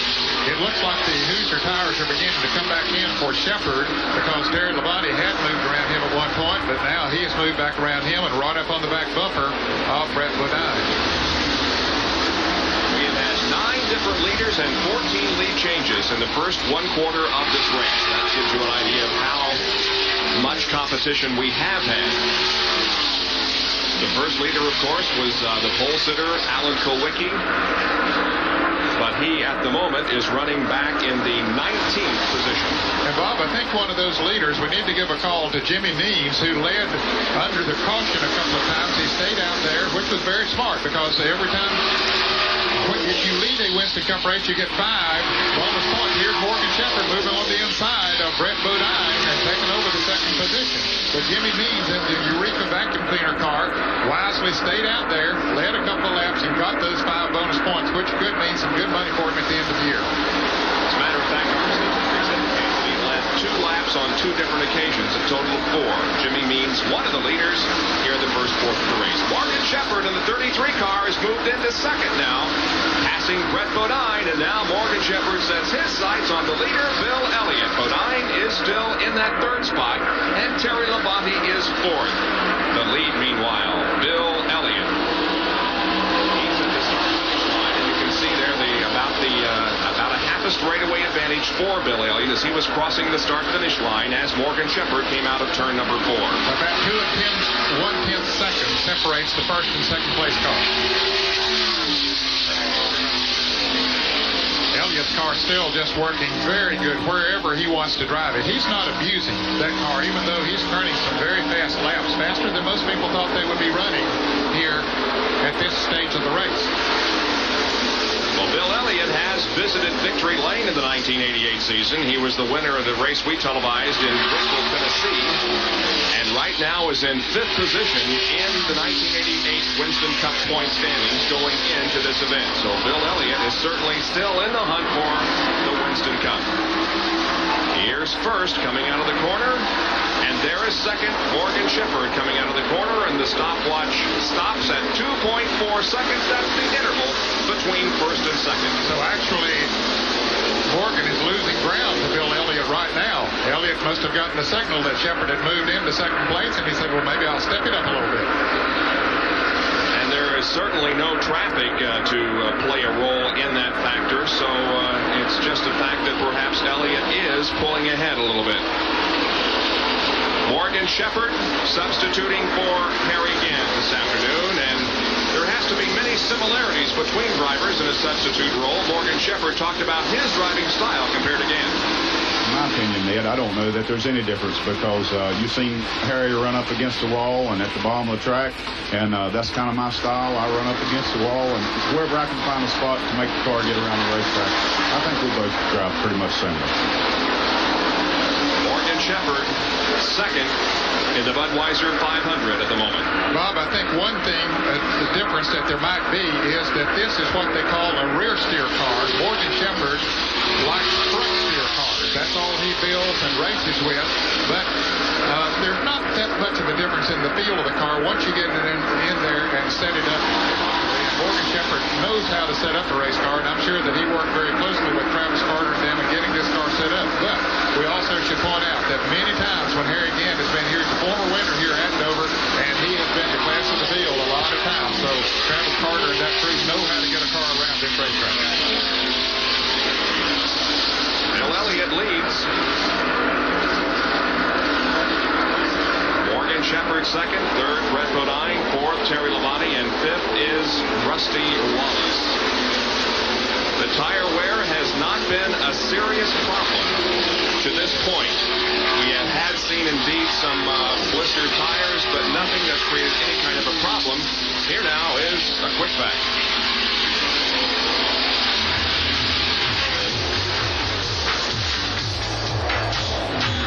Quick Facts are brought to you by Quaker State Motor Oil. The big Q stands for quality. Always has, always will. One of the primary concerns among the competitors in the Winston Cup Garage recently has been tire wear. Tire wear is a direct result of increasing tire temperature. When a tire gets too hot, the tire will blister. In fact, the rubber will separate from the cord. That creates a serious problem on the racetrack for the competitors. Well, how do you keep tires from blistering? How do you minimize tire wear? You can scuff tires. That means you put a tire on the car, run it a little bit, heat it up, bring it back in, take it off, and let it cool down. If you really want to bring a tire back down the temperature, you bring it in, take it off the car, and hose the tire down. Run water over these tires and get them to cool down very quickly. That'll allow the tire to cure, the rubber gets a little bit harder, and it minimizes tire wear when you put that tire back on the car. A few ways you can minimize tire wear and tire problems here in Winston Cup Racing. The top 10 as we once again take a break in the live coverage of the Budweiser 500 from Dover Downs International Speedway in Delaware. We'll be right back. Morgan Shepherd at number 33 took the lead from Bill Elliott, and this is how it occurred. He just drove up right behind him. He caught him very quickly. Bob, he was running about 1 4/10 seconds behind, but in about 10 laps, he pulled up and went beside of him. They ran side by side for about a lap, and then Shepherd was able to get traction off of the turn and pull by and take the lead. Morgan Shepherd is on Hoosier tires, and Bill Elliott is on the Goodyears. We have a good battle going on in the pack. Meanwhile, Brett Bodine, number 15, the number 11 car of Terry Labonte, and the 28 machine driven by Davey Allison. And the 28 car of Davey Allison just moved around Terry Labonte as Brett Bodine laps on the outside of Rodney Combs, and Allison sets his sights now on Brett Bodine. Benny Parsons is in the pits for an unscheduled pit stop, or we say unscheduled. It's been a while since he's been in, but Benny had begun to slow a little bit on the racetrack. He was running right there, certainly in the lead lap before he came in. He was in the 23rd position. We have about 7 cars in the lead lap yet at this point, but Benny now will go at least one lap down. Here comes Davey Allison now making a bid to take over the position held by Brett Bodine down the straightaway, and Davey Allison, the defending champion of this race, takes over the spot from Brett Bodine. So Allison and those drivers that qualified on the Hoosier tires, and I'm sure is still running the Hoosier tires, beginning to work well for him. Well, the attrition in this race has certainly not been a very major factor, because only one car has officially dropped out of competition. That's the number 23 car driven by Eddie Bierschwale, who is officially out of the race. Now here's a battle between 83, Lake Speed, and 27, Rusty Wallace, and that is the battle for third spot. Speed, another of the drivers who's using Hoosier tires, the Wins Kmart Oldsmobile, Rusty Wallace, and the Kodiak Pontiac. We saw earlier in the open of the show that Rusty Wallace made a last-ditch bid to take the win away from Darrell Waltrip at the World 600 last weekend at Charlotte. He got at least the left side of the car down on the infield grass at the start-finish line, but could not take the lead, and Rusty Wallace settled for second position in the World 600. He is second, however, in the Winston Cup point standings going into today. Rusty Wallace. There's the leader, Morgan Shepherd. He's approaching Darrell Waltrip. As you can see, Waltrip's number 17 car with some damage in the right rear of the car, caused by an incident he had with Mark Martin on the very first yellow flag caution stop that came out on lap number 25. Waltrip certainly has, I'm sure, been a disappointment to himself here today, because he went into this race with a lot of confidence as a result of his win last week, and also knowing that it was going to be a thinking man's race. And he is one of those drivers that is very smart when it comes to approaching a race of this sort, but that early encounter in the pits perhaps dampened those spirits a little bit for him.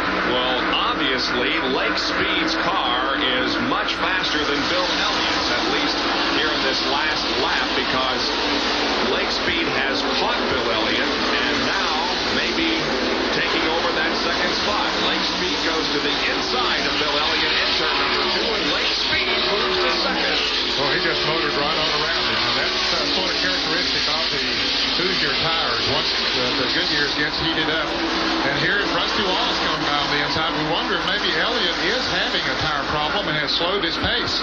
Well, that is certainly a possibility, because he has fallen from second back to fourth here in just one lap. Sterling Marlin is in the pits in the Piedmont Airlines Oldsmobile. He has that service and is on his way now, but we'll keep an eye on Bill Elliott and see if he comes in before too long. Well, the last caution was on lap 111, and as we indicated, they can get 90 to 100 laps out of a tank full of fuel, so if we don't have any yellows and we don't have any tire problems, they will wait that long. So if we do have a stop by Bill Elliott here in the next few laps, it will be a pretty good indication of what he considers to be a problem with the car. And Richard Petty coming into the pits in the STP Pontiac. His crew will go to the right side to change tires on that car. So here's Petty's pit stop now. You can see them changing the right side tires. And while they're making that, we'll say hello to Tom Mann, a member of their crew, who's resting at home after having heart surgery. And we'll also make an announcement. The 30th anniversary open house of Richard Petty will be July 16th and 17th at Petty Enterprises in Level Cross, North Carolina. They're expecting something like 30,000 people to attend that event on the 16th and 17th of July. Richard moves back out onto the racetrack in the STP Pontiac. That was a 4-tire change, so it cost him at least 1 lap and maybe 2. And perhaps 2 as Morgan Shepherd went by him as he was coming out of the pits. Shepherd leads this race. Lake Speed runs second. Rusty Wallace now third. Bill Elliott fourth. Davey Allison fifth. Brett Bodine sixth. Terry Labonte seventh. Eighth is Mark Martin. In ninth position is Jeff Bodine. And 10th is Michael Waltrip, who's having a good run.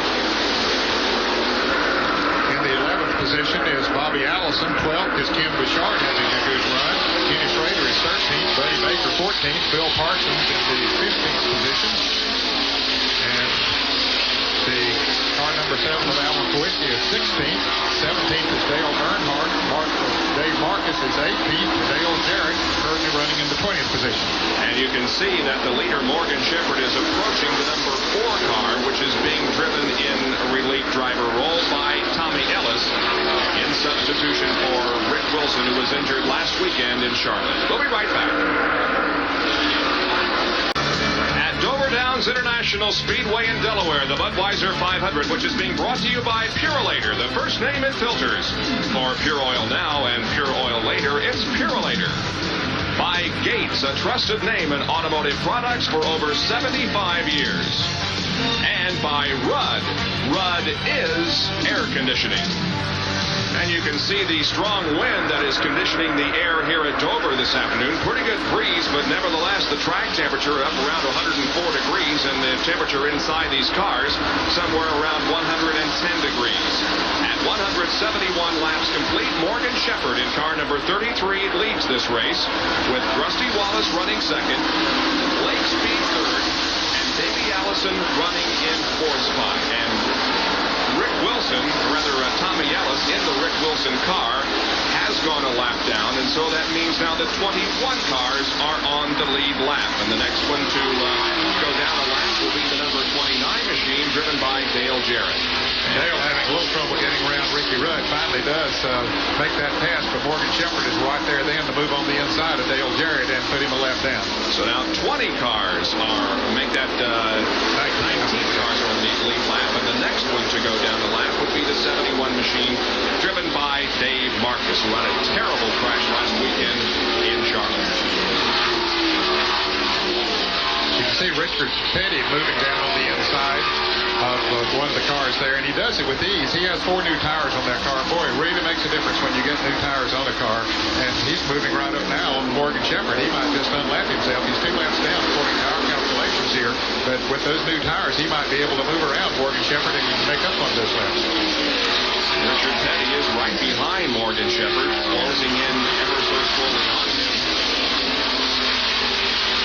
Morgan Shepherd, in my opinion, he and Bill Elliott have been the stars of the race here in the first 174 laps. And now Elliott, in the last few laps, has been dropping back. And Shepherd, at least for the moment, has the race in hand. That car is working well. He's driving it well. He was leading the Bud 200 Busch Grand National race yesterday when the engine went up. So he certainly knows his way around this racetrack. Yesterday's win by Bobby Hillin Jr. in the Grand National race made 12 different winners in as many races this year.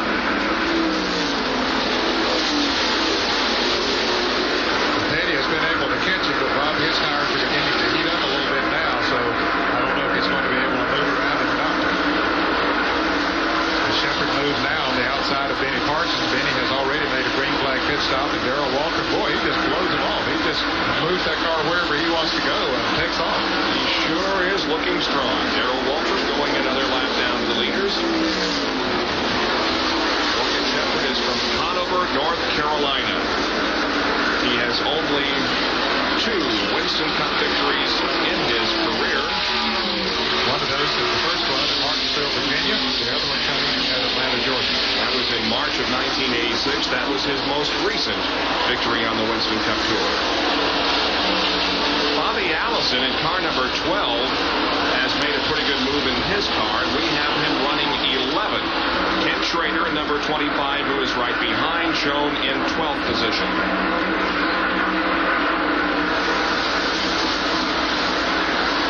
Larry Newber has a report from Pit Central. Larry? Well, Bob, here is our leader chart after 150 laps, and you were just mentioning about Bobby Allison. Now, at lap 150, Bobby was running in 8th position. Now he's in 11th.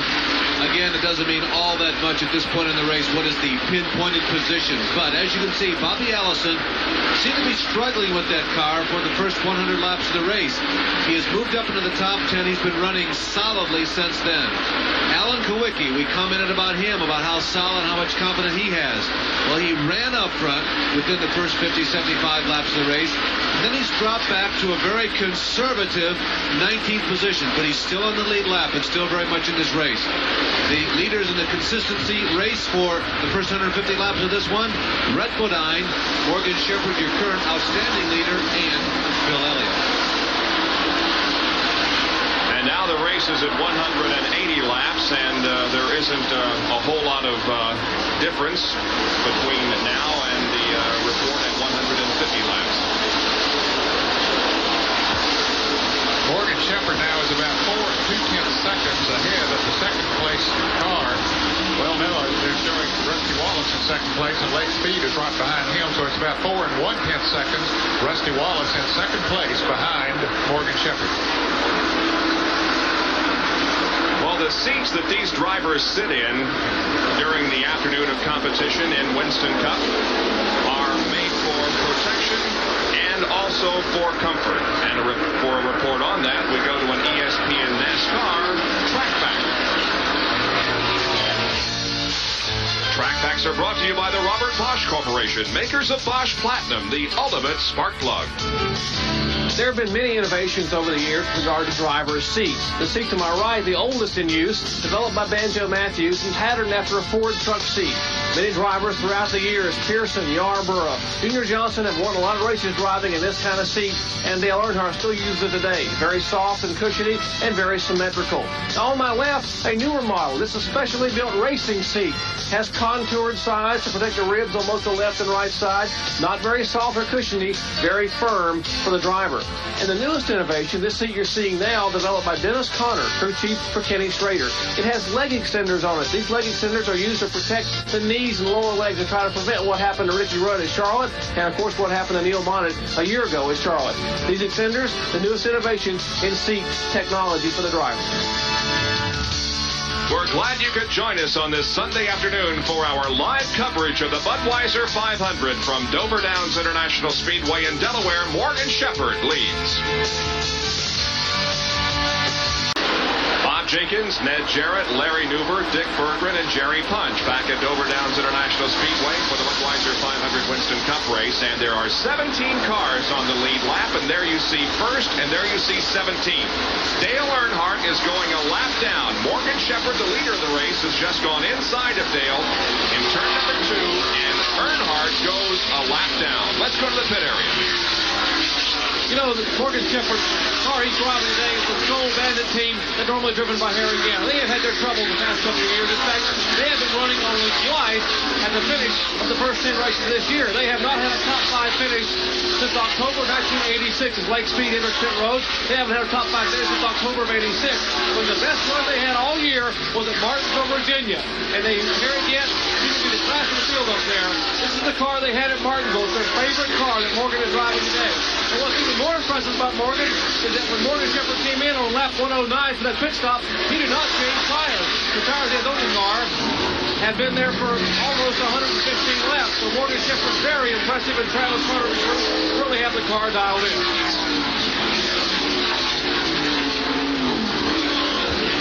And Lake Speed made a pit stop going back out into the action, and out on the racetrack, the car number 30, Michael Waldron has moved around Bill Elliott. Here's Bobby Allison coming into the pits. These would be scheduled pit stops for these drivers. Bobby Allison in the Miller Highlight car, stopping and getting a tire change on the right side of the machine. Bobby was running 9th when he came into the pits. Our stopwatch is on him. We'll see how long it takes the Stavola Brothers crew to change tires apparently only on the right side and get the car filled up with fuel. It's 15.2 seconds, and Bobby Allison goes back in competition. Now we have other pit stops being made as Dale Earnhardt comes through pit road, and will stop to let the Richard Childress crew work on that car. Remember, he had gone a lap down just before he came in for the stop. Right side rubber on that car also being replaced. Tim Bouchard, the leading rookie contender, also making a pit stop as Earnhardt gets his service and heads back out into the action. Just a 2-tire stop for Dale Earnhardt, and he gets the GM Goodrich Chevrolet back up to speed as J.D. McDuffie in car number 70 passes by on the high side. Neil Bonnet, number 75, has struggled all day, but still out there in competition. Brett Bodine coming into the pits, and Dale Jarrett in the pits in the Hardee's Oldsmobile for a change of right side tires. He's sitting there ready for him to change them, wanting to go. You can see how anxious the driver gets inside the car. Here's Rusty Wallace coming into the pits. And let's go to Jerry Punch for this pit stop. Routine pit stop for Rusty Wallace. Jimmy Maycar has the right front tire off. Barry Dawson, the jack beneath the car. They will clean the windshield. Harold Elliott now, the engine man, checking the left side tires. So 2 Price Luger tires, 1 can of fuel, and a good pit stop. 15.2 seconds. Great stop. 13.2 seconds. Rusty Wallace back out on the racetrack, relinquishing his second position. There's Davey Allison passing beside him, and the number 55 Crown Oldsmobile. Skoll also sponsorship on that machine, driven by Bill Parsons, is in for a 2-tire stop. And that car moves away from pit road. Fine pit work is going on here. Michael Waltrip in car number 30 is into the pit area, and he is one guy that we haven't talked about too much today, but he was running in the top 10 when he came in for his stop. There he is, Michael Waltrip in the country. Oh, and he still has the jack attached. Here he finally drops it. The jack was attached to the car when Michael began to pull away. Here it is again. They laid it down, but the man didn't get it out from under the car completely as Michael moved away too quick. And the tire did run over that jack. That could very easily cut a tire. So we'll see if they are going to black flagging. That is a violation, running over the jack. So they have the black flag out for Michael Waltrip. A very unfortunate situation because he had just passed Bill Elliott for the 5th position before he made that pit stop. Yeah, it certainly is a bad break for Michael, who is really strong here in the early going. Bob, they have a welded on the side of the car where the jack goes. It's a round piece of metal about 1.5 inches in diameter that comes down about 1 inch from the frame of the car, and that's where they put the jack under. Here's Michael coming back in. His car is in, but they put the jack under to jack it up, and when they let it down, it simply didn't get down past that spot where they jacked it up, and it jerked the jack out of the fellow's end. Well, apparently no problems of that nature here with the Mark Martin stop. They're getting the fuel in the car. Now the jack is down, and Mark Martin rolls away once again in the Stroh Light car, followed by the Jack Roush Racing team. Now Bill Elliott comes down pit road in the car number 9. Bill Elliott and Ernie and the boys will go to work on that car. Moving to the right side, changing the rubber, putting fuel in the left rear of the race car. Windshield being wiped off. And Jeff Bodine is also in the Levi Garrett car. The work completed on the Bill Elliott machine. He's back out of the racetrack. Terry Labonte had made a pit stop earlier while we were away on a commercial break, so these are routine pit stops. Most of them just taking on right side tires. Buddy Baker gets now, number 88, as Brad Hausinger goes out of the pits, and there's the leader, Morgan Shepherd. He's yet to make a pit stop. With all of the pit stops that have been made, Morgan Shepherd retains the lead, but he has not come in for a stop yet. Waiting for him, but at the moment, Morgan Shepherd elects to stay out with 203 laps completed. Of course, he'll be due for a pit stop for gas, if nothing else. Now, remember, he didn't change tires the last time that they were in. Travis Carter says that the tires look good, and apparently they were because he was able to get back up, but apparently he's out of gas now. He's slowing down. He might have run 1 lap too far, but he was coming into the 3rd turn when he ran out of gas. Let's go to Dick Berger for that pit stop. Well, he went in 12 more laps with late speed, and here he is now Morgan Shepherd. The engine is running, so if he ran it out of fuel, he got to go in again on his own. Engine is up to full service, a little bit in the left rear.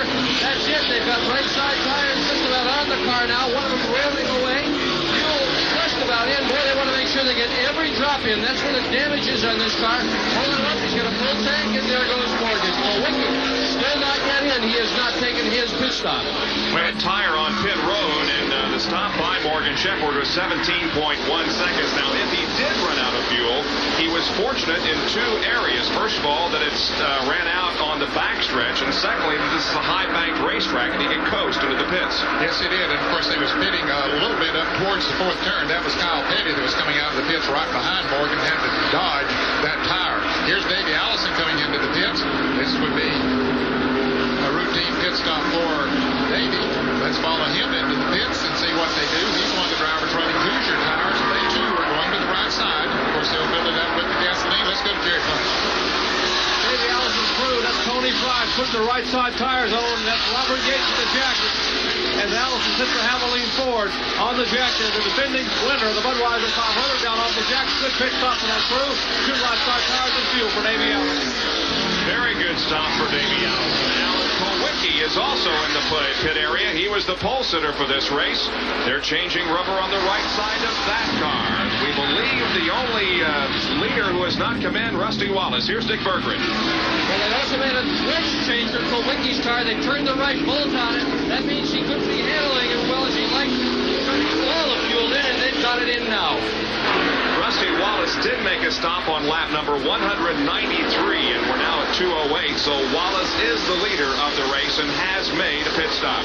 So there's Rusty on the backstretch. The pace continues in the Budweiser 500, and we'll be back with more of our live coverage right after this. Back at Dover Downs International Speedway, where Rusty Wallace in the Kodiak Pontiac car number 27 has the lead with 209 laps completed. Running second is Morgan Shepherd, third is Davey Allison, fourth is Lake Speed, fifth is Mark Martin, sixth is Bill Elliott, seventh Terry Labonte, and running in eighth position at the moment is Brett Bodine. The number 55 car has had its problems, and Phil Parsons has gone behind the wall. And this is a tough break for Phil Parsons. Of course, he won the Winston 500 at Talladega and had moved up in the point standings and was looking forward to a good run here today. And those Winston Cup points are so valuable. And he being the second car out of the race, that means he's going to finish far, far down the line, like in 39th position. Yeah, again, the attrition here has been very low, almost the halfway point of this race, and Phil Parsons only the second car to officially drop out of competition. The first was Eddie Bierschwale back in the early going. Now the 27 car of Rusty Wallace approaches the 25 car driven by Ken Schrader, and Schrader will soon go a lap down, we believe. Rusty setting a pretty good pace out there right now. He had a tremendous pit stop, 13 and 2/10 seconds. That's what put him in the lead. He was running second to Morgan Shepherd before that exchange of green flag pit stops. He moves on the inside of Ken Schrader now to put him one lap down. But Schrader's not going to give up that easily. Slower car is ahead of this group. That's the number 2 car driven by Ernie Irvin. The 25 car slides high on the racetrack, and Rusty Wallace does indeed put a lap on Ken Schrader, but will Schrader battle back? Yes, indeed. He had the momentum coming off of the turn and pulled right back up on the outside of Rusty Wallace, but look at Wallace go through the turn. That car is sticking right down on the inside. The 25 car of Schrader won't stick down that low, and now he has a clear-cut pass. Let's go to Pit Central and recap the most recent series of pit stops. Larry? Well, Bob, they spanned about 15 laps, which is a little unusual, but that was because Morgan Shepherd went so far on that load of fuel. As you can see, the stops are from lap 190 to 204. It was in this series of pit stops that Rusty Wallace asserted himself, took the lead he now has, and we have had a confirmation through the in-car radio monitoring the crews that Morgan Shepherd did run out of fuel on that pit stop. But the crew, Travis Carter and crew, did an excellent job of that Skull Bandit getting Morgan out. He lost only one position. Look at the consistency among Bill Elliott, Brett Bodine, and Lake Speedville. Interesting race driver, interesting race, Lake Speed. We haven't talked much about him, but he is very much right in the hunt.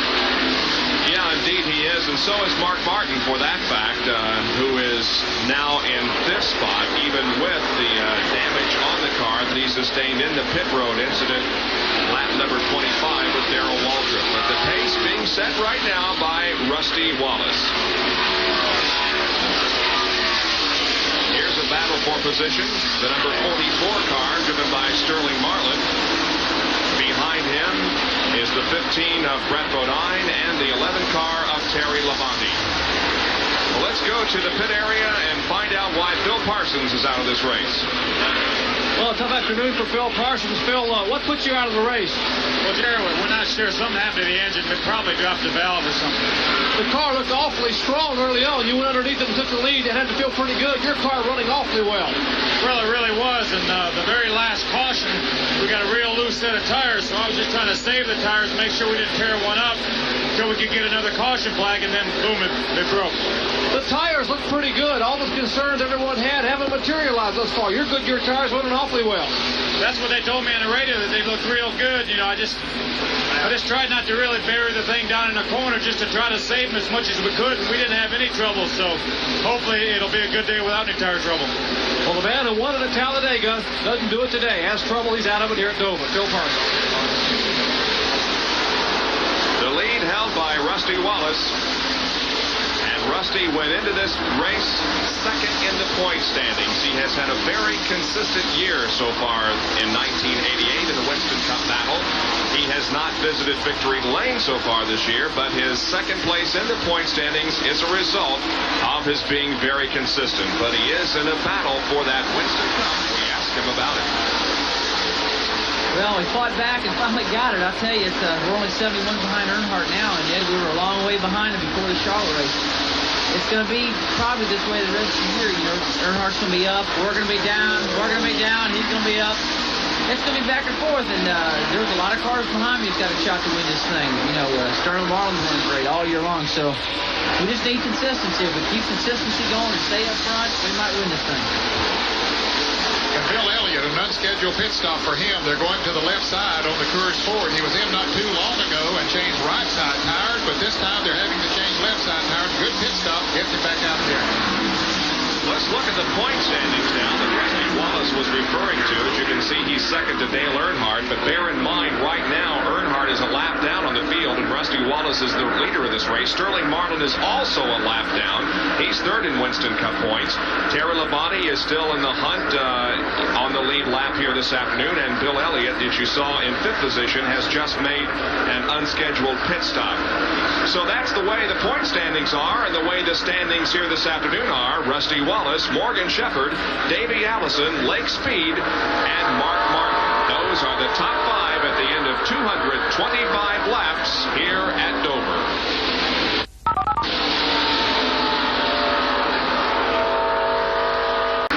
We are back at Dover Downs International Speedway in Delaware for the Budweiser 500 Winston Cup race. And with 229 laps completed, the leader is Rusty Wallace. And to summarize what we have done so far today, well, we have had 3 caution periods, but 2 of those were from NASCAR, allowing the teams to come in and check the tire wear. The only spin that we have had, and that involved no wall contact, came on lap number 111 when Jimmy Horton spun right in front of the leaders down in corner number 4. 2 cars out of the race, Eddie Fitzgerald and Phil Parsons. And for more on the race highlights so far, let's go to Pit Central. Bob, early in the race, the competition was pretty spirited. It was 2 and 3 abreast at times. There is Phil Parsons, who was destined to drop out of this race, as we saw a couple minutes ago, taking one of the early leads with a gaggle of race cars around him. Pole sitter Alan Kowicki drops back.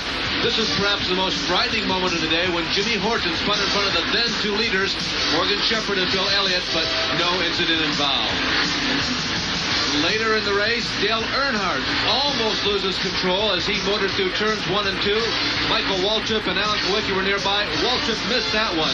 This incident later, Waltrip couldn't avoid. He was involved alone as the jack was still connected as he made his exit from the pit lane. Morgan Shepherd dominated this race for about 100 laps until this. He stretched the pit stop just a bit too far. He ran out of fuel, but it happened on the high banks, turn 3 and 4.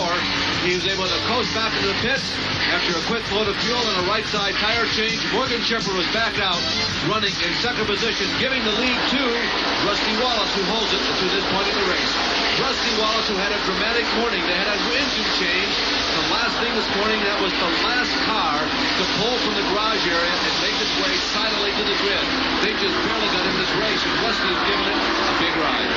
All right, Larry, thank you. Neil Bonnet is coming in for another pit stop, and this is one of many that he has had during the afternoon. Jerry Punch is right there. Left side tires in the Valvoline Pontiac this time for Neil Bonnet. Remember, now Neil Bonnet pitted out of sequence before, so he pitted a lot earlier than the other cars, so he will be coming in just about now for fuel and left side rubber. He is, of course, having the Hoosier tires on the car. Left side tires are on, drop the jack, and Neil Bonnet gets back in gear and comes down pit road. Bonnet roars back into competition, the Valvoline Pontiac. But he is several laps down to the field because of numerous pit stops that he had in the first quarter of this race. Rusty Wallace is the leader, and we are approaching the halfway point. We've completed 234 laps, and of course the halfway point is 250. Morgan Shepherd is second, Davey Allison is third, Lake Speed fourth, Mark Martin fifth, Brett Bodine sixth, Terry Labonte seventh. Eighth is the number 10 car driven by Ken Bouchard, and ninth is Ken Schrader a lap down. And Ken Schrader is coming into the pits right now for a pit stop that probably would be unscheduled. They're going to the right side of that car. They change the tires. Of course, they fill it up with gas and will clean the windshield for him while he's in. So the Rick Hendrick team working on the Bolger Chevrolet. As they're now making a tire change on the left side of that car. We saw when Rusty Wallace was lapping him a little bit earlier that the car was skating pretty high in the turn, so they figured that they needed to go ahead and put rubber all the way around. So he has that service now and heads back out, but he'll find himself at least a couple more laps down. So now there are 8 cars on the lead lap with Ken Schrader having to come in for a pit stop and losing another lap. There are 8 cars on the lead lap at the moment. There's the leader, number 27. Driven by Rusty Wallace. And the best battle on the racetrack is just behind the leader as we zoom in to find that the 33 car of Morgan Shepherd and the 28 machine of Davey Allison are very close together on the racetrack for second. And they're gaining on Rusty Wallace, who's leading the race. Shepherd right now is about 1 3/4 of a second behind Rusty Wallace. Second and third, Morgan Shepherd and Davey Allison. Allison has run a very good conservative race. He's run hard, but yet he has not abused his car or his tires and has stayed right in contention all afternoon. But he figures maybe near the halfway point is when he needs to start making the move. Rusty Wallace approaching the 75 car of Neil Bonnet, and now is approaching the number 11 car of Terry Labonte. He has already put Ken Bouchard, who was 8th a lap down, and now Terry Labonte, who is running 7th, is about to go a lap down. There's a lot of traffic ahead of these guys. We'll watch Rusty Wallace's maneuvering here coming out of turn number 2. They'll go to the inside, or at least look inside, going down the backstretch. Does not make an attempt now to move past Terry Labonte and put him a lap down. So the race settling down into a pattern as we near the halfway point, and Rusty Wallace is the leader at Dover, Delaware.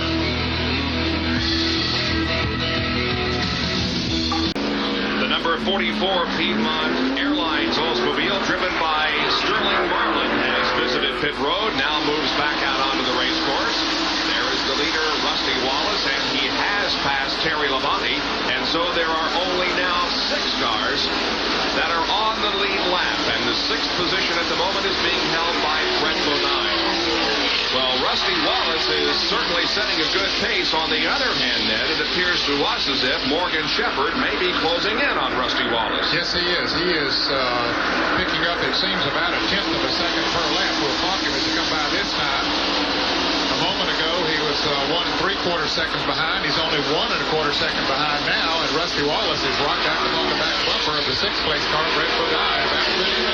Indeed is. We go down the back stretch and follow them through the third corner here. And Rusty Wallace, again, there is traffic ahead of Brett Bodine. Rusty will be very careful here, maneuvering his car out of the fourth corner and going to the inside. That is Buddy Baker right ahead of Brett Bodine, but he goes a lap down. So we now have only 5 cars on the lead lap.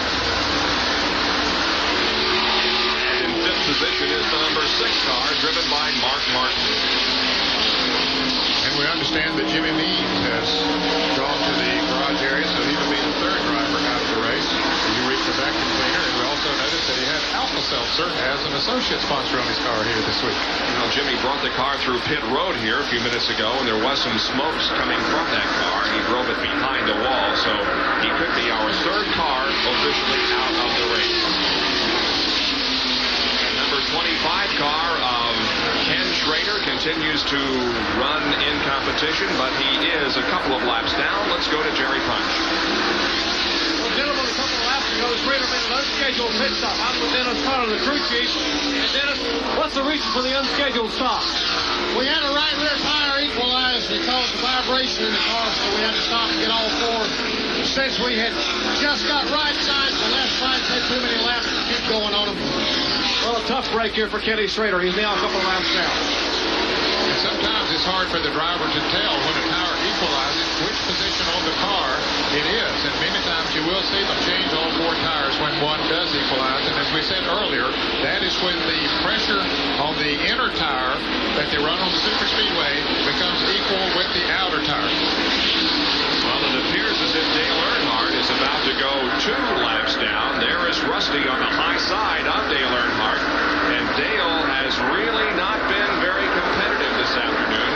We talked about him being conservative, but this is being a little bit too conservative. Now he's 2 laps down the field. This has not been one of Dale Earnhardt's better tracks over the years. He has never won here. He has led a lot of races here, but he's had a lot of bad luck on this racetrack as well. And so I think that maybe he decided he would run a little more conservative race today and see if he could finish in a high position. And certainly being 2 laps down doesn't put him out of it, because we have seen cars. I think Richard Petty many years ago here, Bob, was like 7 or 8 laps down and came back to win the race. So you never know. Well, Jimmy Means, if he was behind the wall, has come out, but now we are experiencing a tire problem on that 52 Eureka vacuum cleaners Pontiac, and so Jimmy Means will have to get the right front changed on that car. We have reached the halfway point. Our Napa mid-race recap shows that at the halfway point, Rusty Wallace was in the lead, had led 44 of the 250 laps at an average speed of 123.16 miles an hour. He had pitted on laps 25, 81, 110, and 195. 3 caution periods for a total of 16 laps, but the only spin that we have had this afternoon has been with Jimmy Horton. He did not touch the wall. We've had 11 leaders and 17 lead changes. 40 cars started, and only 3 have dropped out of competition. Eddie Bierswale is out. 55, Phil Parsons is out of the race. Now 52, Jimmy Means we thought was out of the race, but indeed he is still out there in competition. So an amazing 2 cars have only dropped out of competition.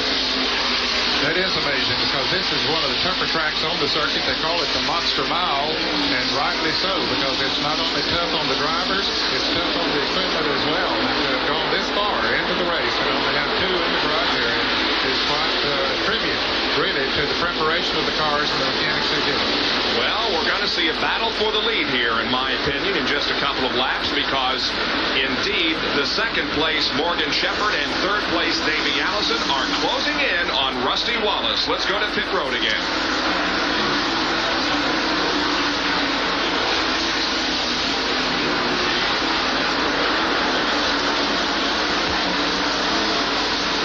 We'll stand by for a report from pit road in just a moment. We go back to this action on the racetrack. That's Rusty Wallace, but now Morgan Shepherd has indeed caught him and is only a couple of car lengths behind. And here comes Morgan to the inside to make a bid for the lead. He's got Darrell Waltrip in front of him. And he had to back off just a little bit, as Waltrip was right where he needed to go, and he'll have to make it again down on the inside, down in turn 1. Well,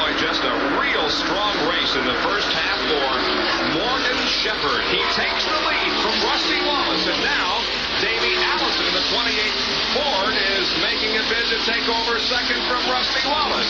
In turns number 3 and 4, we indeed have a new second-place runner. That is Davey Allison, and Rusty Wallace falls from first to third in a little over a lap.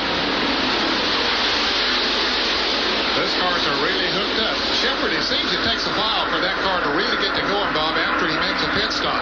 But once he does get to going, he really goes. Of course, Davey Allison, as we said, he's just sort of sit back there and has ridden in the top 5 all afternoon and ready now to make a challenge for the lead. Well, the second half of this race could be a real barn burner, and we only have 5 cars on the lead lap. But those 5 have been very strong throughout the afternoon, and the first 3 here are in your screen, running very close together. Morgan Shepherd, Davey Allison, and Rusty Wallace. Of course, running in the 4th position is Leighton Steve, and Mark Martin is the other driver in the lead lap. Dick Berggren has a report from pit road. Well, Bob, what I want to show you is a tire that's gone the absolute distance. This is a right front off Sterling Marlin's car. And look at this. You can see the quad on the right side. But look at this. It's gone a full 172 laps. Now, we've seen a lot of competitors in the middle portion of this event come in with absolutely no tire problems. What this may suggest is up and down pit road, they are beginning to figure out how to deal with the tire situation. And this thing could turn out to be much more of a race than we thought it was going to be at the beginning. And that's another factor that's going to contribute to what we believe is going to be an extremely competitive second half. Jerry Punch is also standing by on pit road. Well, just a minute ago, Rusty Wallace lost the lead to Morgan Shepherd. Morgan Shepherd went by, and then, of course, Davey Allison went by. And I'm told that Rusty Wallace has been told by Barry Dotson and the crew here just to let him go. Don't race him. It's a long afternoon. We still have almost 240 laps to go. We don't want to abuse the car. Let him go. Rusty really had to bite his tongue, but he will listen to his crew chief and let him go, and it may pay dividends later on the day. Well, an interesting strategy being employed here by Barry Dotson and the crew, allowing Rusty Wallace to fall back to 3rd position and being instructed to just let them go and set the pace for a while Rusty sits back and sees what these guys can do. Might be a good strategy because there is a long way to go in this race yet. And as Brett Bodine comes down pit road, he was running in the 6th position, I believe. He was 1 lap off the pace. Recheck has for right side tires on the Crisco Ford. Recheck of the scoring has put the number 10 car, Ken Bouchard, back on the lead lap, so there are 6. And here is Brett Bodine on pit road once again. He had fallen a lap down and now is going to lose another one on this unscheduled pit stop. He gets very quick service from the Crisco Ford team. Back out of the action, but it's just about impossible to make a green flag pit stop, Bob, on this racetrack and not lose a lap. Even if you're only in the pits for 14 or 15 seconds, your slow down time and getting back up to speed again, you're going to lose a lap. And back up front, we see Morgan Shepherd crossing the line, completing lap number 265. But it's still a very close race between Morgan Shepherd and Davey Allison, and right there also is Rusty Wallace. There are the 3 coming down the backstretch.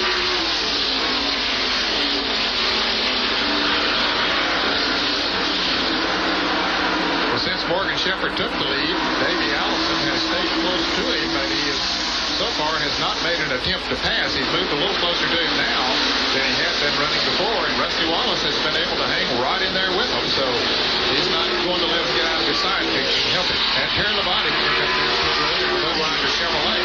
This will be an unscheduled pit stop for him. It looks like they're going to the right side for tires on that car. Junior Johnson, you can see the owner with his foot up on the wall, has the tires for the left side in case they change those, and they indeed will change the left side tires as well. So it's a 4-tire change for Terry Labonte. Labonte was running in 9th position, when they're 8th position, a lap down, and he too will go 2 laps down because of this stop, and it's going to be a rather lengthy one with the 4 tires changed. There, Terry Labonte is back underway,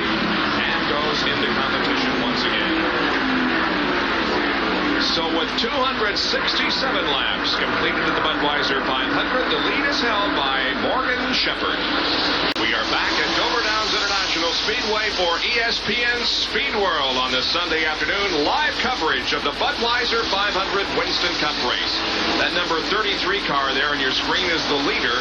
That is Morgan Shepherd. And for those of you who are just tuning in, he is in a substitute role for Harry Gant, who was injured last weekend at the Coca-Cola World 600. The car right behind him is in second. That's Davey Allison. And here is Davey's dad, Bobby Allison, visiting pit road once again. And we're seeing that a lot of what I would call unscheduled pit stops here just in the last 10 laps. Yes, we have seen a number of stops that we would consider unscheduled. And when we say unscheduled, that would mean that they have not gone a full gas stop. They're going to the right side to change tires on Bobby Allison's Miller Buick. Let's see if they're going to change the left side. I don't think so. No, just right side tires. But yes, it's not very staggered. Normally when they make regular pit stops, the drivers all come in within about 5 or 10 laps. Dale Jarrett is in up on the upper end of pit road, getting a 4-tire change on the Hardee's Oldsmobile. So the number 12 car gets out ahead of the leader, Morgan Shepherd, in car number 33. There are at the moment 6 cars that are on the lead lap, and this race has been a very safe one to this point. And look at this, Ernie Irvin's radiator appears to be leaking as a whole bunch of water is coming from that car, but they put the hood down on the Irvin car and sent it back out there. He had been in for several laps and had the hood up on the car, and he was fitting right in front of Dale Jarrett, and Jarrett had to make a little extra maneuver to get around him after he made his pit stop. It's been a very safe race to this point with only 3 caution periods, and 2 of those were from NASCAR, and they threw a couple of caution flags to allow the cars to come in and check their tire wear. Close battle for the lead here now as Davey Allison is right there on the back bumper of Morgan Shepherd. Bobby Hillen Jr. is right ahead of Morgan Shepherd as they head into turn number 3. And Bobby Hillen we show in 13th position. Rusty Wallace is also here in the picture. That's the car right behind Davey Allison. He is running in 3rd position. So the first 3 cars are running very close together on the racetrack. And boy, they're handling the traffic well, Bob. They're just scooting in and out wherever they need to go, just low, high, or wherever they need to pass the traffic. They're having no problems with it.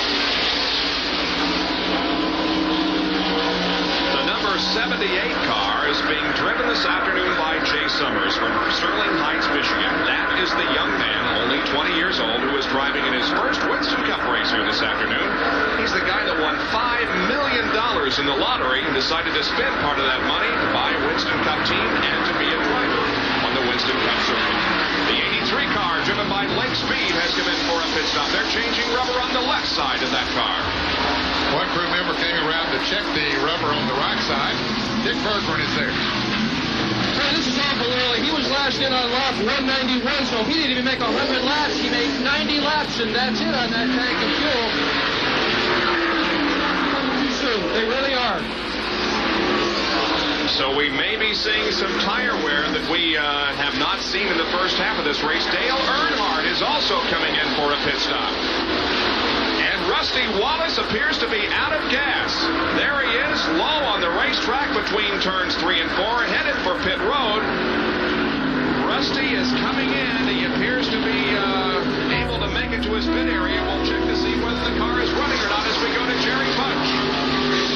Rusty Wallace brings the car in, and it is not running. Apparently, Rusty is maybe out of gas. They ran the car 85 laps. So they ran the car 85 laps the last stop when they pitted, and they had calculated to come in this time by exactly 85 laps. But the car was not running as it came down pit road. They have filled it full of fuel, changed left side tires, and they are spraying out the car. Now they have it running, and it's moving slowly, so slowly. Now he gets it firing, moves down pit road. So Rusty Wallace gambles perhaps just a little too much as the car runs out of fuel, but he's all right now and getting back up to speed, headed toward turn number 2. And Ken Bouchard, the number 10 car, which was running in 6th position, has also made a pit stop, and so he goes a lap down. Rusty Wallace only going 80-some laps there on that tank of fuel. Maybe they didn't get it filled up the last time when he was in. Mark Martin coming down pit road now.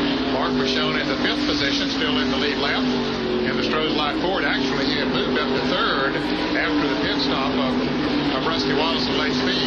There is Mark.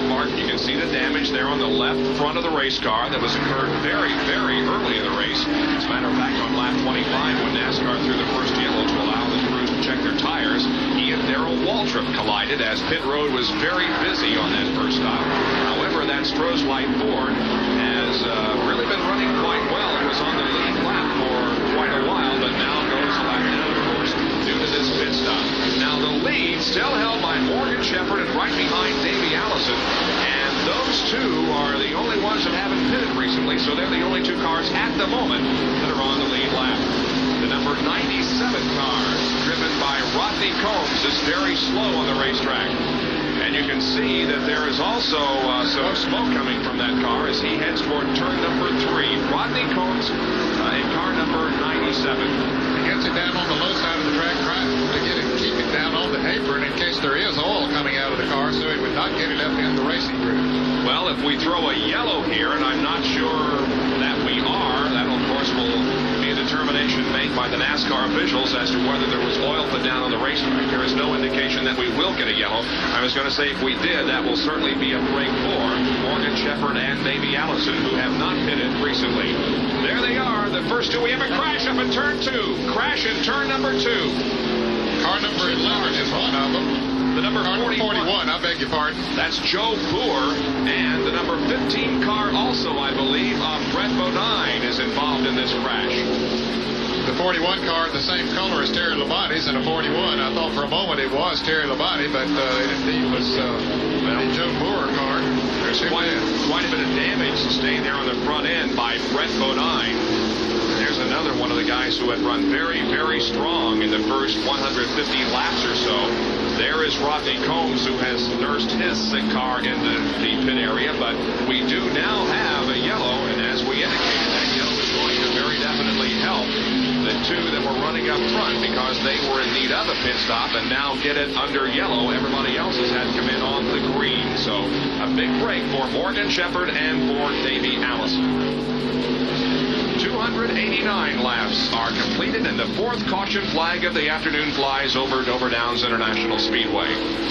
That car number 41 that was involved with Brett Bodine being driven by Joe Boer. Here's pit stops coming up. Ronnie Thomas, that car belongs to him, and he qualified that car. Let's go to Jerry Punch in the pits. Well, Davey Allison on the top, and of course Morgan Shepherd on the bottom getting their pit service. Those cars, left side tires on both those cars. They will get a chance to get in and get some fresh rubber and fuel in the cars during this caution flag. And they're going to the right side there for car number 33. That's the car of Morgan Shepherd. And they're changing those tires. Everyone on pit road as it gets very, very crowded here in the pits. Those cars getting tire changes, trying to get off of pit road. As the cars keep coming down, tough braking. And Morgan Shepherd is moving down pit road. And we'll see Davey Allison's car trying to make it move. Everybody is being very careful on pit road to make sure that they don't have any collisions and any problems like we had last weekend in Charlotte when Bud Moore was struck. Everybody being very conservative, getting in and out of the pits, realizing that we are under caution. And even if they get out one position ahead of somebody else or behind them, it isn't going to make that much difference. So you can see the cars being moved out of pit road now as the number 15 car of Brett Bodine remains on pit road with a significant amount of damage in the front end. We'll be right back after this. Dover Downs International Speedway for ESPN Speed World, our live coverage. And 292 laps are in the books with the caution flag out, and this is why we are under caution. Brett Bodine and Joe Boer tangle off turn 2. And you can see they can't get apart as they come around. Jimmy Means goes down to the inside of it. Brett Bodine's car received some major damage in the front end. He has been along pit road for quite a few laps and now is behind the wall. Jerry Punch is right there with a report on the repairs. Well, they're working on the car number 15 of Brett Bodine, and we'll try to get a comment up here from Brett. He still sits in the car. Brett, exactly what happened out there? Well, the 41 car, Joe Boer, Rusty and I were going around the outside of him. He just lost it. Rusty made it through the hole before it closed up, and I didn't quite make it. Well, they're going to try to work on the car. They have a hole in the dry sump tank for Bud Moore, who's sitting at home chewing his fingers and chewing the back of Bud. They're going to try to get it fixed and get him back out. Brett's still in the car. It ain't over yet, as they say. And Brett Bodine is going to try to get back out and finish it today. Well, it's been a good run for Brett Bodine before that little incident occurred with Joe Boer. But now major repairs will have to be made to that car before it can get back in competition. Well, some auto racing today here on ESPN, and next Sunday, look at this, a triple header, as ESPN will be in Le Mans, France for a report on the 24 hours, in fact, updates throughout the day at 12:20 Eastern Time in the afternoon. Next Sunday, the Grand Prix of Canada Formula One race from Montreal, and then we'll be around at 4 o'clock Eastern Time for a report for live coverage, rather, of the Budweiser 400 Winston Cup race from Riverside, California. So a big triple header next Sunday here on ESPN. We remain under caution in the Budweiser 500, cleaning up the accident involving Joe Boer and Brett Bodine, so we'll take another break and be right back to Dover.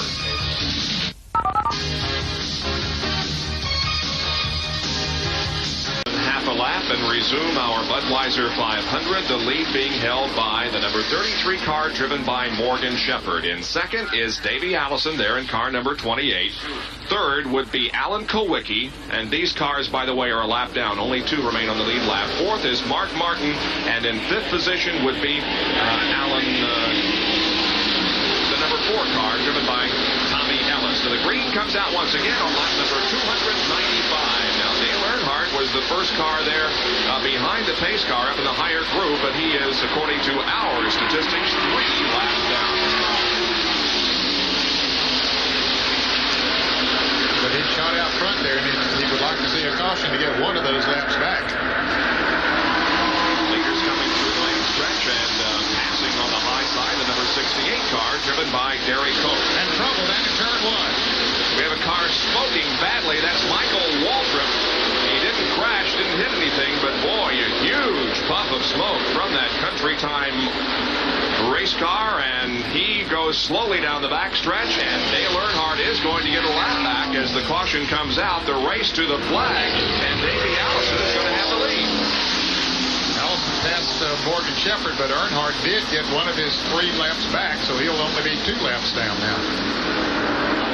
Alan Kowicki came close to getting a lap back, but could not pass Davey Allison. He was ahead of Morgan Shepherd when they crossed the line, but could not get the lap back. So Dale Earnhardt now will be able to encircle the entire racetrack and catch up with the back of the field, and now be only 2 laps down. Michael Waltrip comes in. Boy, just a huge puff of smoke came from that car. Here's Dick Bergman. Well, they got the hood up on this thing to take a look at it, but when you see that amount of smoke, ordinarily it's a history-making event. There's going to be no more racing on this particular day. But they're not going to give up. The engine's silent, but they're looking all over, hoping it's just some kind of a hose or a line or something that's gone wrong. But Mike Waltrip's got the window down as if he knows this is the end. Well, our hats off to Michael Waltrip, who was very competitive before the problem occurred at lap number 297, and a good job of driving by everybody behind him, because the visibility down in turn number 1 was very poor because of the smoke coming from that number 30 car. Back in a moment after this.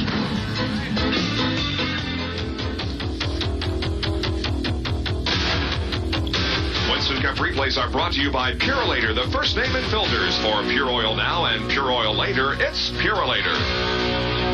1981, Dover Downs International Speedway. Neil Bonnet leads the Mason-Dixon 500 for a time, and so did Cale Yarborough. A rookie, Jody Ridley, was running third. But then the problems began. First, Bonnet was sent to the sidelines with engine failure. And then Yarborough in the MC Anderson-owned Valvoline car also fell victim to the Monster Mile. As the fans looked on and the crew had their fingers crossed, Ridley inherited the lead and went on to win his first and only Winston Cup race, and it was also the first and only for car owner Junie Donlevy. Jody doesn't have a regular Winston Cup ride now. He was All-Pro Series champion last year. But he and Donlevy will always remember 1981 at Dover. A A memorable moment here at Dover Downs International Speedway. The caution remains out on this Budweiser 500 on this Sunday afternoon with exactly 200 more laps to go. Coverage of the Budweiser 500 at Dover Downs International Speedway is being brought to you by the Goodyear Eagle Tires. Goodyear, because there really is a difference. By Pronto, featuring quality auto parts at lower prices. And by Kodak 35mm cameras for the best pictures of your life.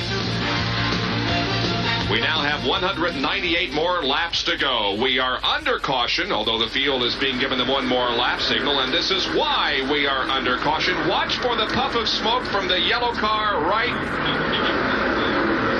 there. And you can see the smoke beginning to pour from that car. By the time he got into turn number 1, Ed, it was a major problem. Yes, it was, but Michael Waltrip, of course, who's driving the Country Time Lemonade Pontiac, got the car very high on the racetrack and out of the racing group. And in the pit area, Michael Waltrip will tell us what happened. Well, what did happen, Mike? Broke a ride, knocked the bottom out of the motor. You know, it's a shame we've taken the Country Time Pontiac up into the top 5 at one point. Strong car, short day.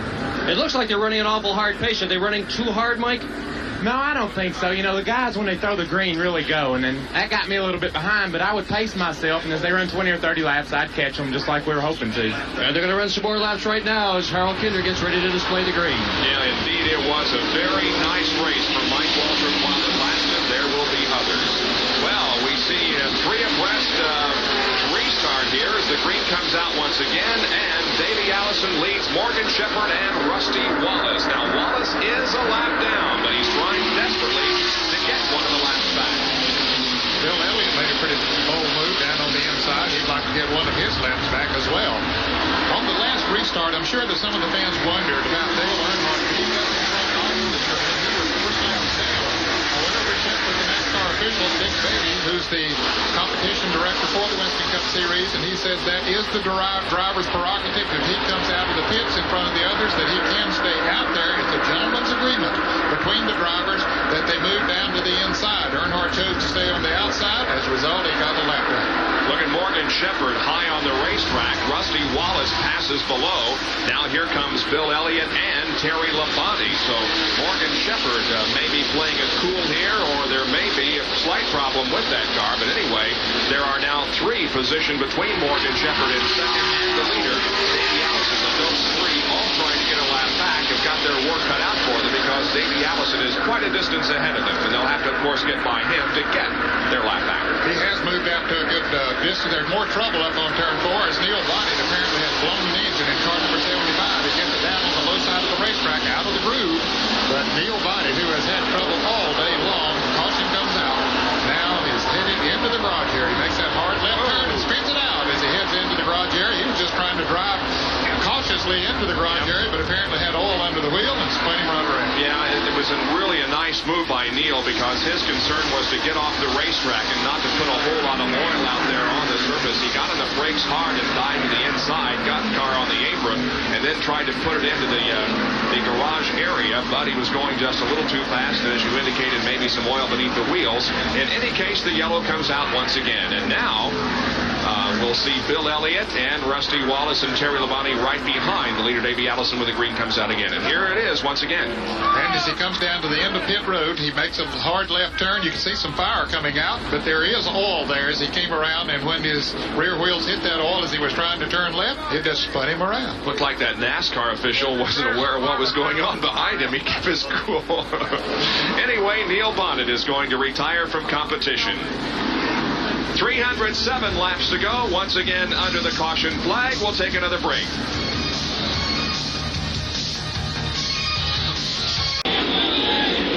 The crowd anticipating a restart of the Budweiser 500. The cars come out of corner number 4. The green flag is out. Watch the scramble now. There are several trying to get their laps back.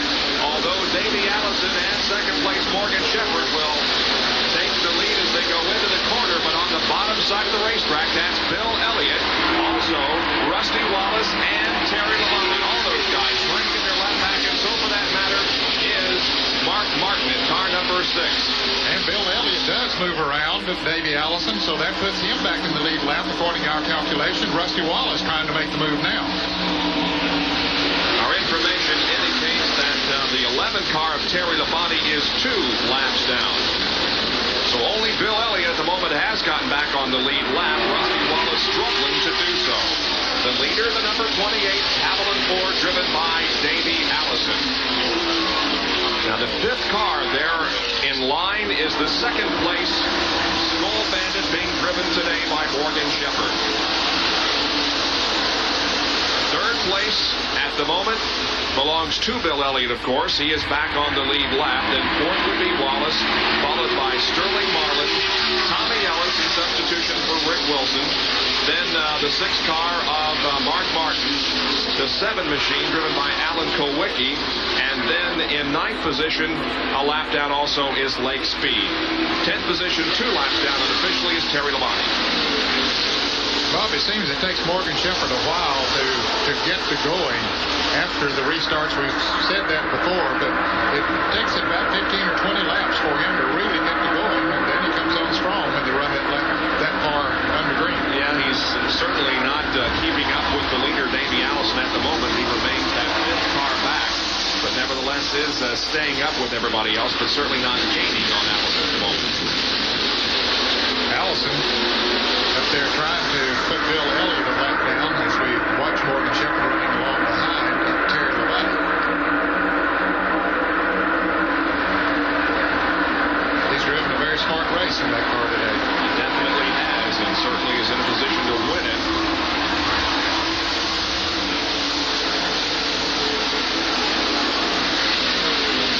Morgan Shepherd from Conover, North Carolina. Oh, the car a little squirrely there in turn number 1. He almost lost control. He did get a little squirrely there. This is only his 7th race of this year, Morgan Shepherd. His best finish has been a 7th at Rockingham. Here we can see how close Davey Allison is behind Bill Elliott. He certainly would like to put him a lap down, but they're running hard right now, perhaps as hard as they've run all day long. And Elliott knows that he has to run hard if he's going to keep himself in the lead lap and have a position, get himself in a position to possibly win this race. Let's go to the pits and Jerry Punch. Well, Dad, we talked about the tire problems people had a week or so ago. Everyone sort of bailed out of Goodyear and went to Hoosier.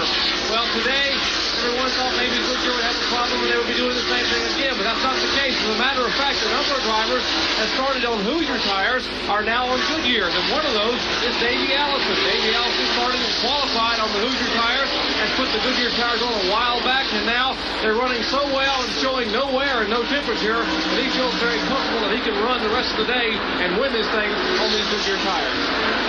Well, right now, they're turning 25.9 seconds a lap, and that's some of the fastest laps that we've seen since the early part of the race.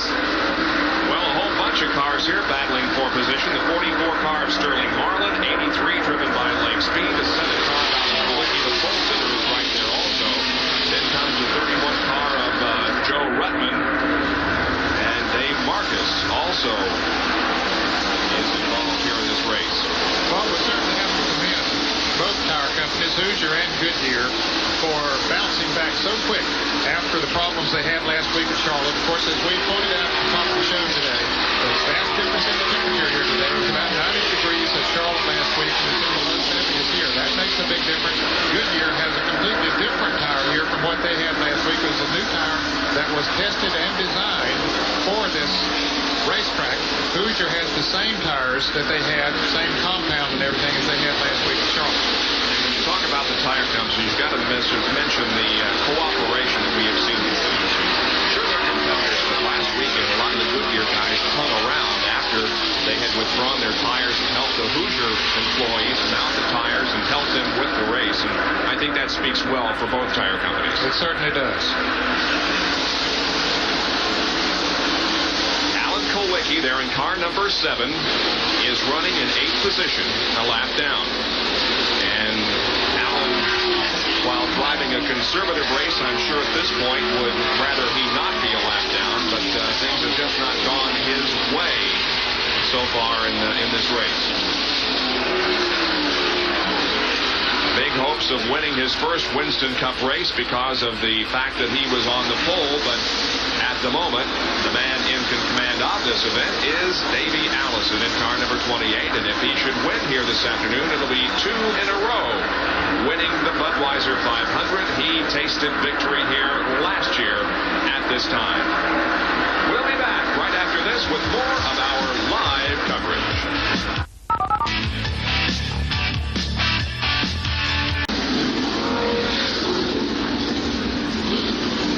Back at Dover Downs, where the yellow has come out and everyone is pitting. Let's go to Jerry Punch. Well, the leader, Davey Allison, in getting 4 tires, now putting 4 fresh Goodyear tires, and Robert Yates brings the jack around the left side. Left side car is up, and they're switching the left side tires only, while Dick Berger is up in the Morgan Shepherd pit. Dick? Oh, we had a problem up here for a while, Jerry Punch. The right front tire that was intended for Morgan Shepherd's car got loose from the tire carrier, bounced out. Davey Allison has gone out of the pit road while these other guys are still here. That tire bounced out pit road. Kowicki hit it with his foot. It slowed Morgan Shepherd down, who is now just leaving the pit. So a bad pit stop for Morgan Shepherd will put him behind. Well, the caution was brought out by the fact that Joe Ruttman in car number 31 went spinning down the backstretch. Ned? He was in a thick bunch of traffic. It was hard to tell if he got hit by someone, and amazingly that he didn't get hit by anyone else. If he did get hit in the beginning, backed into the inside retaining wall, he has since brought the car on around to pit road, and you can see them working on the car. A lot of damage to the left front. Let's go back to the pits and Jerry Punch. And going, Joe Ruttman sitting in the slender Oldsmobile. They have put the left front tire on. That's Bob Clark, the car owner, leaning down in front of the car. And they're pulling some of that sheet metal away. Now they hold it up, and they're going to let it go slowly. As Ruttman has some significant sheet metal damage on the front of the car. They're trying to get the fender bent back down. They're still working on it. So a lengthy stay for Joe Ruttman. A tough break for the slender U colors in car number 31. So Ruttman remain in the pit area as they continue to look at that car. So we are under caution once again with 327 laps completed in the Budweiser 500. Back at Dover Downs, where the yellow remains out because of a spin on the backstretch involving Joe Ruttman, and the lead is held by the number 28 car driven by Davey Allison. Now, on pit road, there was a bit of an incident involving Morgan Shepherd, and this is how it occurred. Shepherd comes in for pit stop, and you can see the tire that was scheduled to go on it went rolling off down in front of Alan Kowicki's car. So he had to go chase the tire down. And a lengthy pit stop for Morgan Shepherd. Nevertheless, he maintains that second spot. Really no major damage done there since we were under caution. And Morgan Shepherd is still in second. And now there are 3 cars on the lead lap because Bill Elliott was ahead of Davey Allison when they raced back to the flag. And Davey is still in the lead, but Bill Elliott is back on the lead lap. And look at him jockey 4 positions over on the backstretch. Now, Rusty Wallace has chosen, as Dale Earnhardt did earlier, to stay up. He did get out of the pits first, so he has that prerogative to stay up on the outside of the track and the front of the pack, where the leaders normally go, is on the high side of the racetrack. And so is Lake Speed up there. So Davey Allison, the leader, is the 3rd car in line on the high side of the racetrack. Mark Martin has been trying to position himself there. We see him coming again, but he tried to get on the inside of Davey Allison, but couldn't. So let's see. I believe the yellow is going to stay out again because there's just too much positioning going on. They got to try to get them straightened out.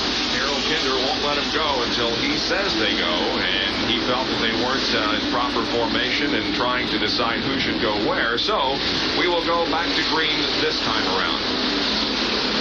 Technically, the 27 car of Rusty Wallace and the 83 car of Lake Speed are now on the lead lap, although they're running just ahead of the leader. And, of course, Davey might take some action and pass them again as the green comes out. But technically, we have now 5 cars on the lead lap.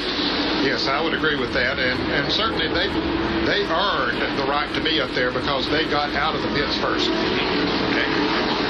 So we're setting up for a restart as the 2 abreast formation is now formed behind the pace car. And the pace car accelerating, coming through the 3rd and 4th turns. And we are set to go back to racing once again. This was our 7th caution period of the afternoon. And again, because of a spin, no major wall contact with Joe Ruttman down the backstretch. Green comes out on lap number 331.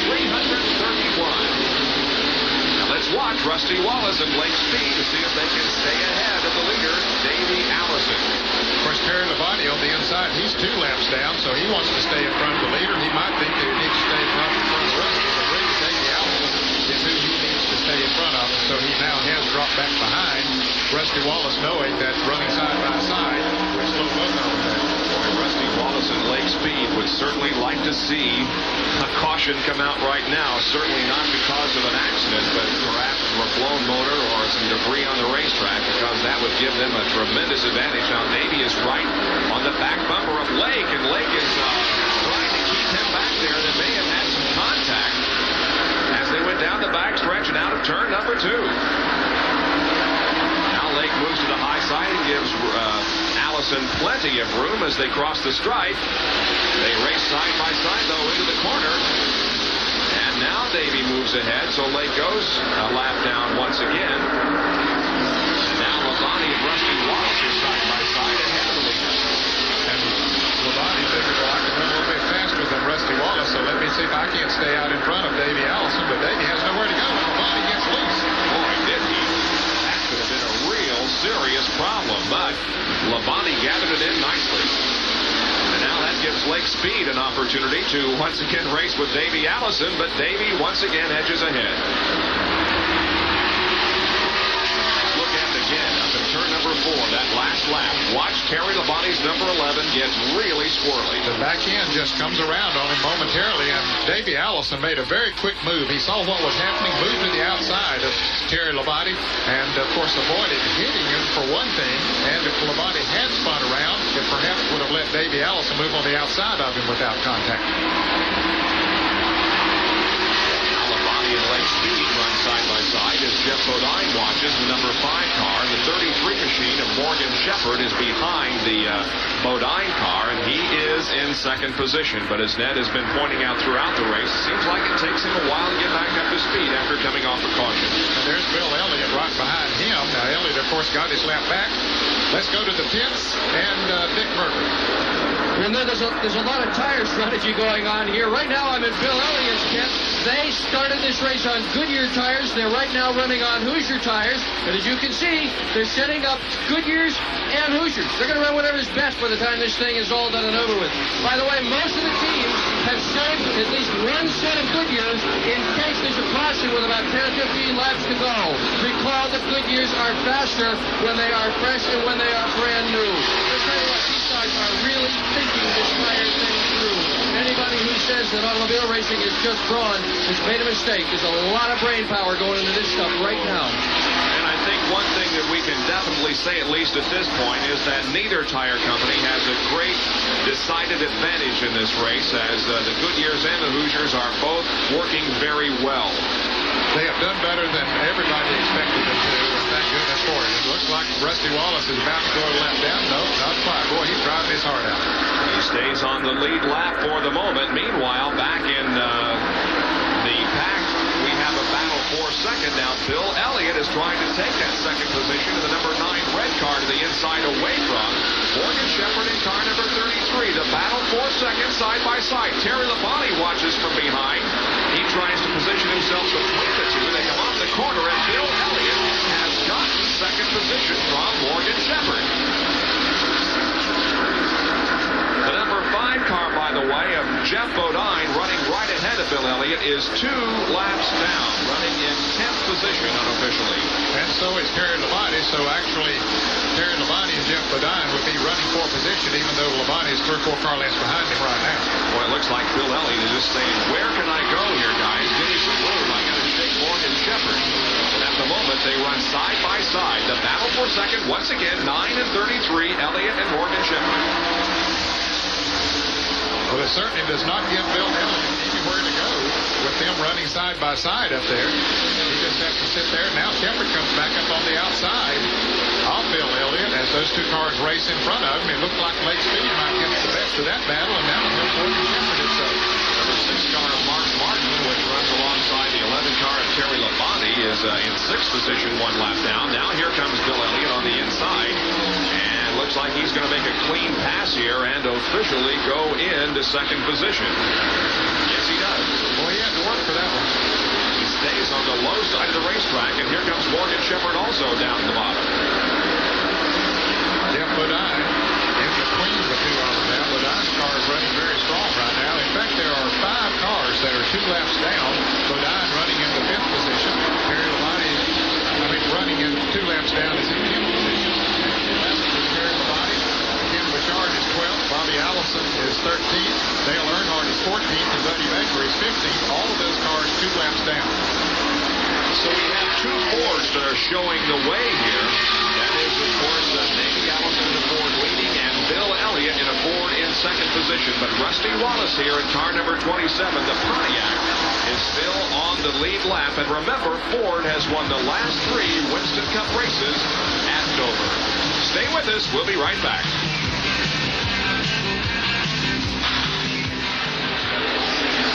The beautiful countryside surrounding Dover Downs International Speedway, where ESPN Speed World is live today for the Budweiser 500 Winston Cup race, being led by Davey Allison. Let's go to Pit Central and a recap of what's happened so far. Larry Newberg. Well, Bob, we're about 2/3 of the way through a day that loomed ominously before the green flag dropped, but it just has not unfolded that way. Here are highlights from the first 2/3 of the race. Here was the first tricky moment when Jimmy Horton spun in front of the then leaders, Morgan Shepherd and Bill Elliott, but both of the gentlemen gave the other gentleman enough room to race. Dale Earnhardt in the menacing black number 3 almost lost it in front of a pack of cars, but he saved them. Michael Waltrip has had a good day. He ran into the top 5, but this was the first of his problems. The jack was not disconnected as he pulled to the pits. He later dropped out of the race. Morgan Shepherd has led much of this race today. Morgan subbing for Harry Gant, but on this pit stop, he ran out of gas. He lost the lead, although quick pit work brought the car back out into the number 2 position. Morgan still runs comfortably in the top 5 and has a real shot at winning this race. This was not a typical race of attrition. Usually there's lots of spins like this and crashes at Dover. This is Brett Bodine. He's running the top 10, making contact with Joe Bohr. At the halfway point, only 2 cars had dropped out of this race here at the Monster Mile. It was not a typical day. All that smoke, Michael Waltrip. We told you he had a good day until the woes began to set in. This was the final straw that broke the camel's back. Neil Bonnet also had engine failure as he darted to make the hard left turn into pit road. He was going just a little too quick. He had to lock her up and spin coming to a stop. Joe Ruttman had his problems coming down the back straightaway. He goes into a wild, long, and frightening spin, but no significant wall contact. This wall banger was a very minor Harvey. Then in pit road, just about 1/2 hour ago, one of the wheels that was supposed to be mounted on Morgan Shepherd's car went errantly bouncing in front of Alan Kawicki. Slight contact there, but not enough damage to knock Alan Kawicki out of the race. Davey Allison is currently the leader of this contest. He is running quicker than anybody on the racetrack, and he leads the contest. As you can see, it's Davey followed by Bill Elliott, Morgan Shepherd, Rusty Wallace just barely hanging on to the lead lap. He's about 2 car lengths ahead of Davey Allison right now, and Mark Martin is also clutching 1 lap down. He's in 5th position. So that brings you up to date on what has happened so far in the Budweiser 500. We've got almost 150 more laps to go in this one, so anything could happen. We'll be back with more of our live coverage. Back at Dover Downs International Speedway, where we have completed 358 laps of the 500 lap Budweiser 500, and Davey Allison continues to lead this race. We invite you to be with us for Speed Week at 7:30 Eastern Time on Thursday night, and of course Motor Week Illustrated on at 12:30 a.m. on Thursday morning. Both Speed Week and Motor Week Illustrated keeping you up to date on what's going on in auto racing. Now the College World Series game number 5 is coming up later this afternoon here on ESPN at 5 o'clock Eastern Time. Game 5 featuring California versus Florida. Here are the Budweiser 500, Davey Allison is the leader. Second place is Bill Elliott. Third is Morgan Shepherd. Fourth, Rusty Wallace. Fifth is Mark Martin. Sixth is the 83 car driven by Lake Speed. And seventh place belongs to Alan Kulwicki, who is the pole sitter. Eighth is Tommy Ellis in substitution for Rick Wilson. Ninth is Sterling Marlin. And 10th is the number 5 car driven by Jeff Bodine. So there are the top 10. And we go back and take a look at some of these that are now on the racetrack. There is the leader, Davey Allison, driving the number 28 Haviland Ford. It seems to be his race right at the moment, although there's another Ford lurking in the shadows. And there he is, number 9, Bill Elliott, running in second spot. And then he appears to be possibly catching Davey Allison. He is gaining on it. Elliott had a tough time getting out of the traffic back there as we saw him working his way up into second place. But he is gaining right now. Number 5, Jeff Bodine, the Levi Garrett Chevrolet, is 2 laps down, running in 10th position. There is the third place car, driven by Morgan Shepherd, car number 33. That is the Mark Martin face that we're seeing, and there is Mark Martin in the number 6 Stroh Light car. He is running in 5th position, a lap down. It has been a very strong race for him. Another guy who has had a good race, and were it not for some extra pit stops that he had to make, would be right up there with the leaders. That's the 83 car, driven by Lake Speed. He is a lap down in 6th position. The 98 car, driven by Brad Knopfsinger, one of those who is a rookie on the Winston Cup circuit for 1988, trying to win Rookie of the Year honors. Brad Knopfsinger, former sprint car driver from California. Terry Labonte is in car number 11, and Terry has also had to put up with some extra pit stops. Alan Kulwicki drives car number 7. He is in 7th position, also a lap down. Bobby Allison in car number 12 is not at the moment being shown in the top 10. However, we do show him in 12th position, some 2 laps down from the leader. And we do have a battle shaping up for the lead, as now Bill Elliott has sneaked upon Davey Allison and may challenge him down the back stretch and into turn number 3. Let's see. Well, he had a slow car. He could not make him move to the inside. But Elliott has run him down. He was pretty far back. Now he's going to try it up on the outside. And Jeff Bodine following right up through there. But Bill Elliott making a pass on the outside. I don't know. I think Davey allowed him some racing room up there. And he definitely gave him some room to run. No question about it. So Elliott goes in the lead now. Davey Allison drops back to second. As Jeff Bodine in car number 5 is also trouble coming off of turn 4. Dave Marcus has hit the wall in car number 71. A lot of smoke coming from that car as it scoots against the wall and comes to a stop just beyond the start-finish line. And Jeff Bodine, I believe, got one of his laps back as we saw him come into the picture there as they were coming back to the start-finish line. It looked like he moved around Bill Elliott and picked up one of his laps. Well, Dave Marcus, for the second weekend in a row, is into the wall, and he had a tremendous shot last weekend at Charlotte when his car went actually up and over Sterling Marlin and then went sliding and slamming into that outside retaining wall at Charlotte. And he's into the pits once again here this afternoon at Dover.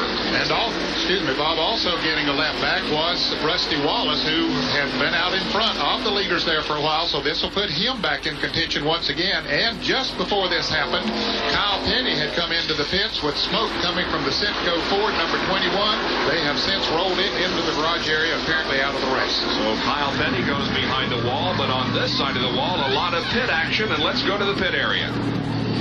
Davey Allison getting right side tires. Remember, Bill Elliott has the Hoosier tires on, and Davey Allison has Goodyears. Now, Davey's Goodyears were getting a little bit slow on him, and Elliott went right around him. So, Allison getting 4 tires. Let's go to Dick Berger. Dick? And up here, Bill Elliott's doing exactly the same thing, Jerry, except the tire brand here is Hoosier. 4 tires for him. Meanwhile, up pit road, we're looking at Dave Marcus, the emergency cruiser with him, and Elliott has left. So service being completed on the front-running cars, and they go back out into competition. The ambulance and the wrecker are here on the front straightaway, concerned about the condition of Dave Marcus. Now, here is a replay of the accident. But as he came off of turn 4, he got into the wall, slammed the wall pretty hard, but he did stay up against the wall as he came down the front straightaway, and that allowed the oncoming traffic to move down on the inside and move around him. And there you see the rescue operation for Dave Marcus in the Lifebuoy Chevrolet. You can see the windshield has popped out of that car, Well.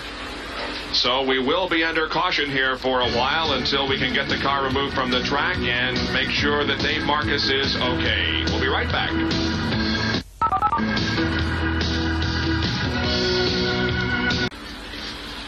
Back at Dover Downs International Speedway, where Dave Marcus has hit the wall in turn number 4, we are under a caution flag. The medical rescue squad is right there at the Dave Marcus crash site. Dave, of course, as we indicated, also hardened the wall last week at Charlotte. There are a lot of walking wounded, so to speak, in the garage area and on pit road when this weekend started here. And our resident doctor for ESPN, Jerry Punch, walked through the garage area. Well, on weekends, I play commentator for ESPN and Speed World. And during the week, I play doctor. I wear one of these coats and I make rounds in a hospital throughout the week. So I thought maybe we would change up this weekend. I'd put the white coat on and we'd make some garage area rounds and check on some patients. Our first patient today is Ricky Rudd. And Ricky had a significant injury a couple of weeks ago at Charlotte Motor Speedway. What happened when that tire blew and he smacked the wall? His left knee was involved. He came across and hit the wall, and this lower part of the knee, this being the tibia and the fibula, these two bones here, were pulled to one side, therefore shearing a ligament here on the inside of the knee. He was taken to Indianapolis and examined by orthopedists there. He now wears a brace. And Ricky, basically, how is the knee?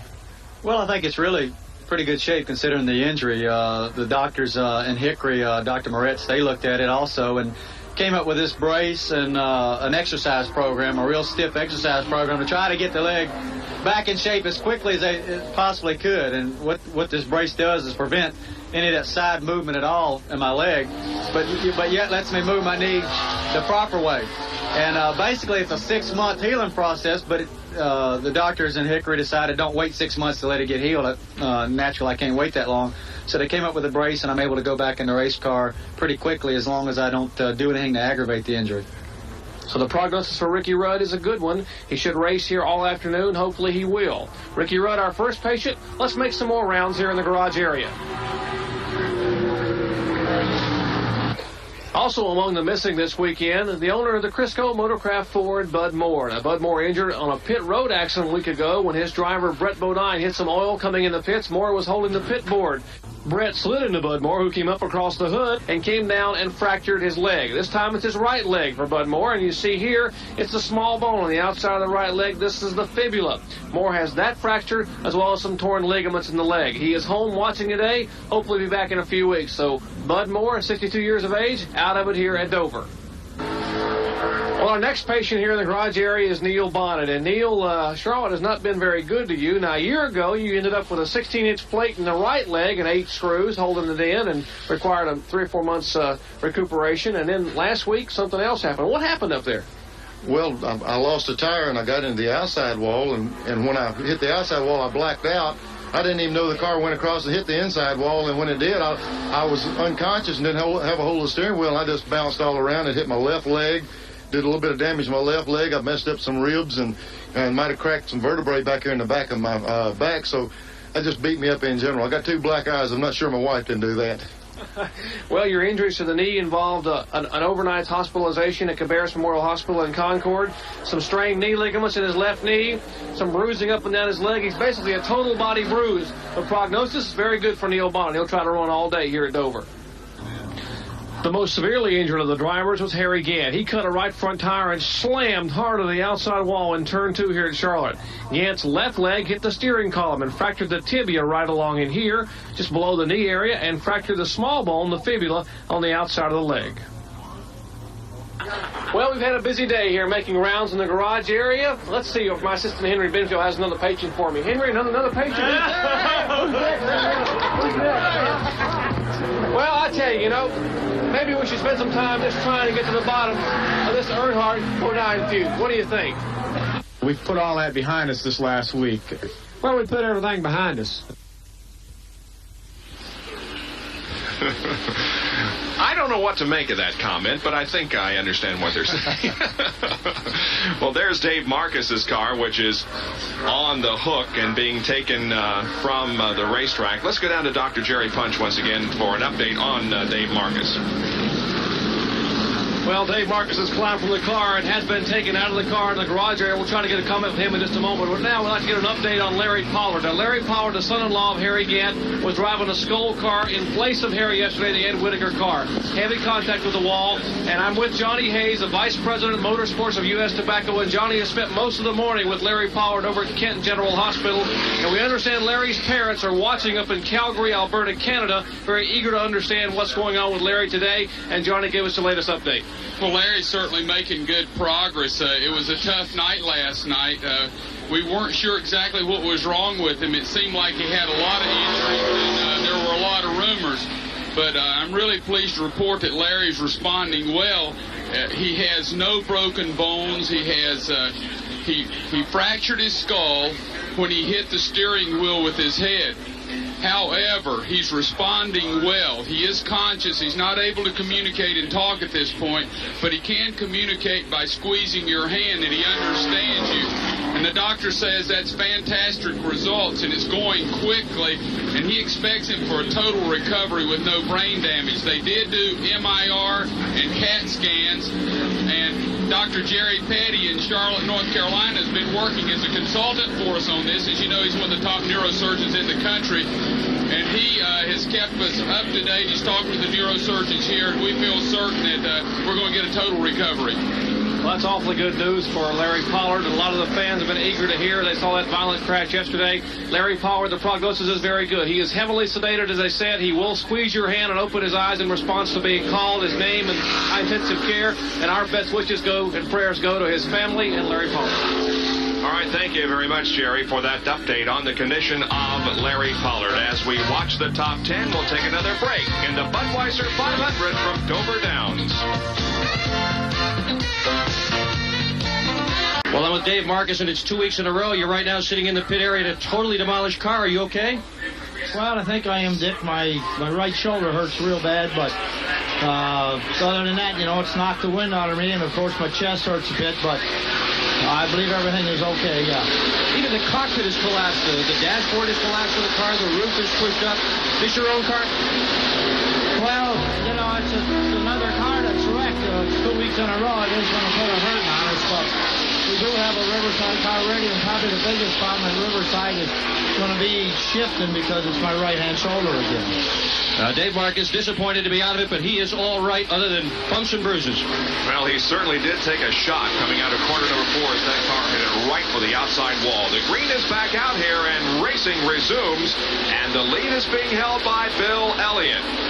Second behind Elliott is the Lake Speed car, number 83, but he's a lap down in 5th.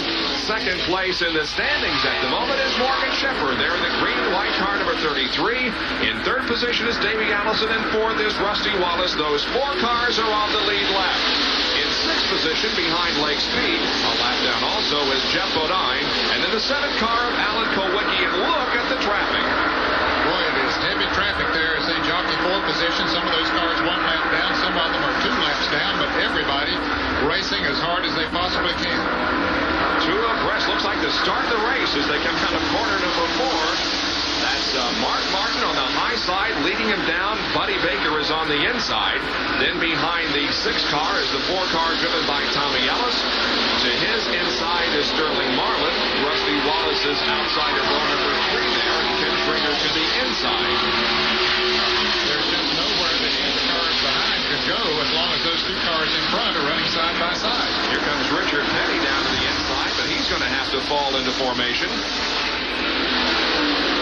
Some great racing going on as we watch from the car being driven this afternoon by Tommy Ellis. He's right behind the Mark Martin Ford. But he has nowhere to go because the cars in front of him are running side by side, so he just has to sit there and hope that one of them, and preferably the one in front of him, Mark Martin, is able to move on out in front of Alan Kowicki. Down the front stretch, these cars are still bunched very tightly together. Actually, that was Buddy Baker down on the inside, and Mark Martin was able to move around here. There you see Martin down to the inside, and now he has pulled away, or is beginning to pull away from the rest of the pack, and so is Tommy Ellis, for that matter. Rusty Wallace is sneaking up on Tommy Ellis, and perhaps we'll see that car here in just a second. Once again, they come down the front stretch, passing under Harold Kinder in the starter stand. And now Tommy Ellis looks to the inside of Mark Martin there in turn number 2. Coming out of the corner, it is Ellis that's pulling alongside.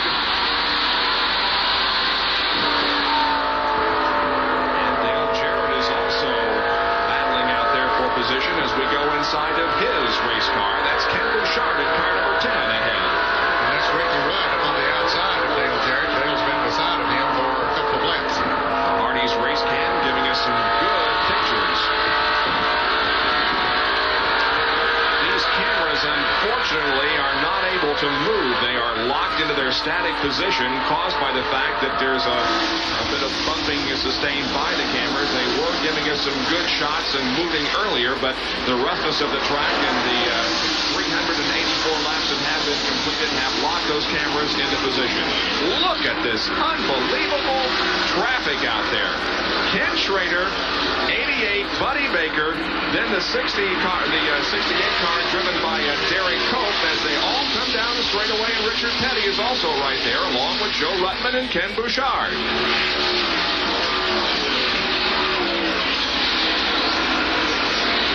And while all of that racing has been going on, Davey Allison has moved around Morgan Shepherd and has taken over the second position. And in fact, he has moved up on the back bumper of Bill Elliott, or near the back bumper of him, as they lap around Jimmy Beans. Davey Allison looking strong, pulling in on the leader, Bill Elliott. Here comes third place car being driven by Morgan Shepherd, although he's dropping back just a bit.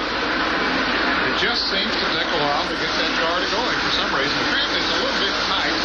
That means the back end is sticking very tight, which makes it a good driving race car, but sometimes not as fast. But then after they run a while, the car comes on strong, loosens up. These two Fords, it appears, are equally matched. And Davey Allison and Bill Elliott are now running right together on the racetrack. Elliott in command at the moment. But Davey Allison is right there to make a bid whenever he seems like, whenever he wants to.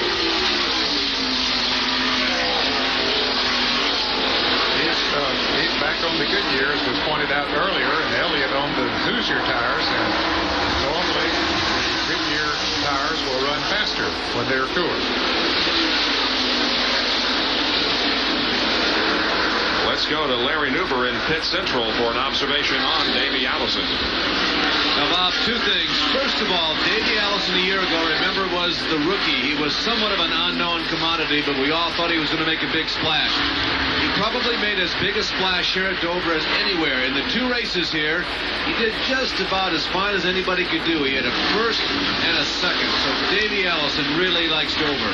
One other comment about the tire battle. We haven't really summarized it the last few laps here.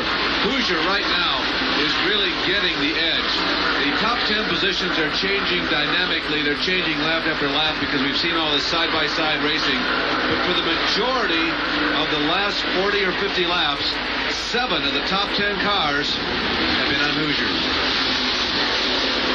And so that's the summary as we have 110 more laps to go in this race.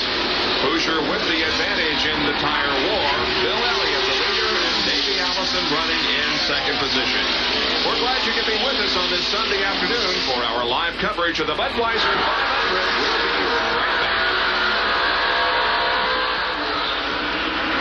Back at Dover Downs International Speedway in Delaware, where Bill Elliott leads the Haviland Ford number 28 of Davey Allison here in the Budweiser 500. Third place is Morgan Shepherd. Fourth is Rusty Wallace. And in fifth at the moment is the number 83 car driven by Lake Speed. No serious crashes in this race, although Dave Marcus had a jolt with the fourth turn wall. He has been the only serious wall contact of the afternoon, and we talked to Dave, and he says besides sore shoulder, he is in good shape. Pit Central once again. Here's Larry. Well, Bob, speaking of the competitiveness of the day, as we watch the leader, Bill Elliott, motor around this 1 mile oval, we've had about 15 leaders. Now, we're going to give you the highlights. These are the people who have led at least one lap today. Phil Parsons was strong very early on. Mark Martin, remember, he started on the outside front row. Ernie Irvan and DK Ulrich's car stayed out during one of the yellow flags and led a lap, picked up the 5 points. Bill Elliott very much in it for victory here, and Morgan Shepherd has had a very strong day, subbing for Harry Gant. J.D. McGuffey, another yellow flag lap leader. Alan Kowicki led in the early stages inside the first 50 laps of the contest. Then Jimmy Means, Rusty Wallace remains on the lead lap, and Davey Allison. At this point, it's probably a 4-car race between Wallace and Allison. Now, there are 2 of them. Then with the number 33 car, Morgan Shepherd, and the 9 car, that man right there, he's been there many times before, up front on a super speedway. So Bill Elliott remains in the lead, but back of him we have the number 7 car of Alan Kowicki and the 5 car of Jeff Bodine running right together on the racetrack. Both of these guys are a lap down, but they are battling for that 6th position. Kowicki, the pole sitter, going in, lost a lap early and has not been able to get it back, but he has been very consistent during the afternoon. Meanwhile, it's that much of an interval between Bill Elliott and Davey Allison. Being comfortable on the racetrack is very important to these drivers. Some of them like these 1-mile ovals that are high banked, and of course other drivers don't think so much of them. We talked to Davey Allison about the comfortableness of this racetrack and the chances of winning. Yeah, it's hard to explain. Sometimes you feel good at a racetrack. You feel comfortable when you get there. Charlotte, for instance, for me, and Talladega, and here at Dover, I've just always felt really comfortable at, and I don't know how to explain it, but when you feel that comfortable, it enables you to relax a little bit more while you're doing your job out there on the racetrack, and sometimes that's better off. Davey Allison has been very relaxed all afternoon and has been right there in the front part of the pack. And right now he runs in second position to Bill Elliott. He's losing a little bit of ground to Bill Elliott now. Bob, he had moved up on him pretty close, almost in passing position a while back, but now Elliott beginning to pull away. Elliott already a winner this year in Winston Cup competition. He won at Bristol. Number 2 here this afternoon. Let's go inside the Tommy Ellis Kodak Oldsmobile and just take a lap around Dover Downs International Raceway, listening and watching.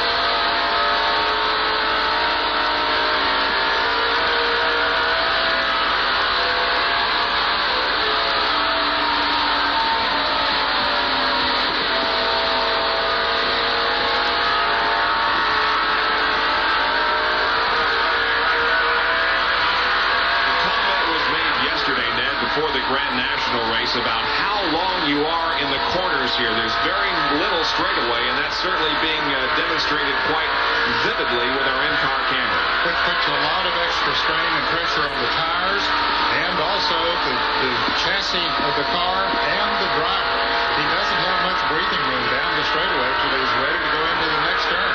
And this is a very unique racetrack. You can see when he goes into the turn, he actually drives downhill to go into that turn. The banking about 33 degrees, and he gets into it very hard. He does have to decelerate going into the turns, but he, as you can see, very little time to breathe as he goes down the straightaway in the turn a long time. Bill Elliott is running the constant line here this afternoon and maintaining that lead.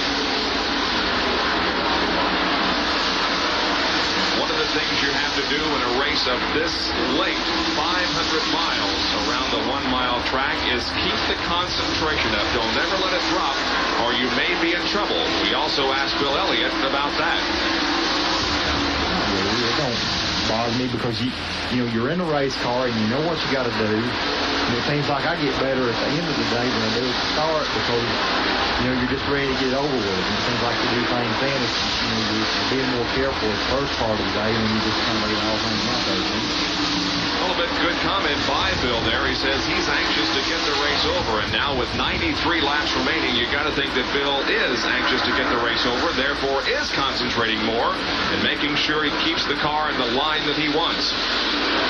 So Elliott leads now with Allison still second and Morgan Shepherd third. Rusty Wallace fourth. Those four cars on the lead lap. Passing about everybody out there as he laps some of the slower cars, moving down the backstretch and putting another lap on the number 2 car, driven by Ernie Irvin from Modesto, California. Bill Elliott in command of this race, and it appears as if he's pulling away from Davey Allison, or maybe Davey's dropping back, I don't know which, but the interval between first and second is definitely lengthening. Yes, it is. He's moving away. It is a very slow pace, but he is working traffic very well and has been able to pull away. And really surprising that Morgan Shepherd, as long as we have run in this green flag stint, Bob, has not been able to pick back up like he did in other runs. Mark Martin in the number 6 car and Sterling Marlin in number 44 are battling for 8th position. Mark Martin, of course, started on the front row in this race, sustained some damage to the front end early. Down, as is Sterling Marlin in car number 44. And you see also the Darrell Waltrip car just ahead of Mark Martin. It's been a long day for Darrell Waltrip. He just never was in contention. The car just didn't go under very many. And we see these 3 cars from our in-car camera carried by Tommy Ellis, the Kodak Oldsmobile. See Waltrip there on the inside of the racetrack, and Mark Martin and Sterling Marlin both working on top of Darrell Waltrip. Tommy Ellis has done a good job of driving that race car in relief. It's been a couple of years, or about a year and 2 or 3 months, I guess, since he had been in a Winston Cup car, but he adapted very well. Got in quite a bit of practice yesterday and has done well. Former ASA champ Mark Martin. Now there is Sterling Marlin. The Piedmont Oldsmobile running just ahead of Tommy Ellis in the Kodak film machine. Tommy Ellis is shown in 10th position at the moment. Make that 9th spot. And he's trying to change that. Moving on the inside of Sterling Marlin. Boy, he does it. Just moves right around. Indeed does. So he picks up a position on Sterling Marlin, and here comes Marlin back on the inside of the racetrack. Marlin appeared to make a little bit of a slip. Got a little bit high. He almost touched. Sure did. As they head down the backstretch. Very close competition. Well, actually, that was the front stretch. They're in turn 2 right now and hitting in the backstretch. You know, if things end as they are right now, we can have a real tighter battle as far as Winston Cup points are concerned, because the leader in Winston Cup points going in, Dale Earnhardt, is back in 14th position, 2 laps down, and is not a threat to win the race. But the guy who is in 2nd position in points, Rusty Wallace, is in 4th. So Rusty's going to pick up some Winston Cup points if he can finish the race in that position. There is Bill Elliott once again working the number 25 car driven by Ken Schrader. And Schrader now goes 4 laps down. We're giving you an interval here between first and second. That was Bill Elliott going into turn number 3, and there is Davey Allison. And the pit crew is getting ready for a stop by Davey. And of course, everybody's going to have to make one more pit stop before the end of this race. It appears as if the Allison crew is standing in wait for Davey to come in. As far as gas is concerned, Bob, they'll be able to go from now. Anytime they stop after right now, they'll be able to go the rest of the distance as far as fuel is concerned, because we've completed, they're on their 422nd lap as Bill Elliott comes around across the start finish line. So anytime they stop, they can go the rest of the way on fuel. And for more on that, let's go to Larry Newcomb. Well, Ned, we calculate down here that everybody can go to lap 450, maybe 460 on the outset if they so choose. But as you just commented, you come in right now, you can go the distance. Now, let's talk about our 4 cars in the lead lap. There's the leader, Bill Elliott. Davey Allison, of course, is second. Morgan Shepherd is on the lead lap, as is Rusty Wallace. The two cars that have consistently, among those four, gotten the best fuel mileage today have been Bill Elliott, right there, and Morgan Shepherd. The two getting the worst among those four are Rusty Wallace and Davey Allison. And as a matter of fact, Rusty has consistently been ranked number 4 among those 4 cars in the lead lap. So I would expect Davey and Rusty to come in probably prior to lap 450 and sometime after lap 450. The number 9 car of Elliott and the 33 car of Morgan Shepherd. And right now, Larry, we're on lap number 424, so those first stops could be coming here within the next 25 miles.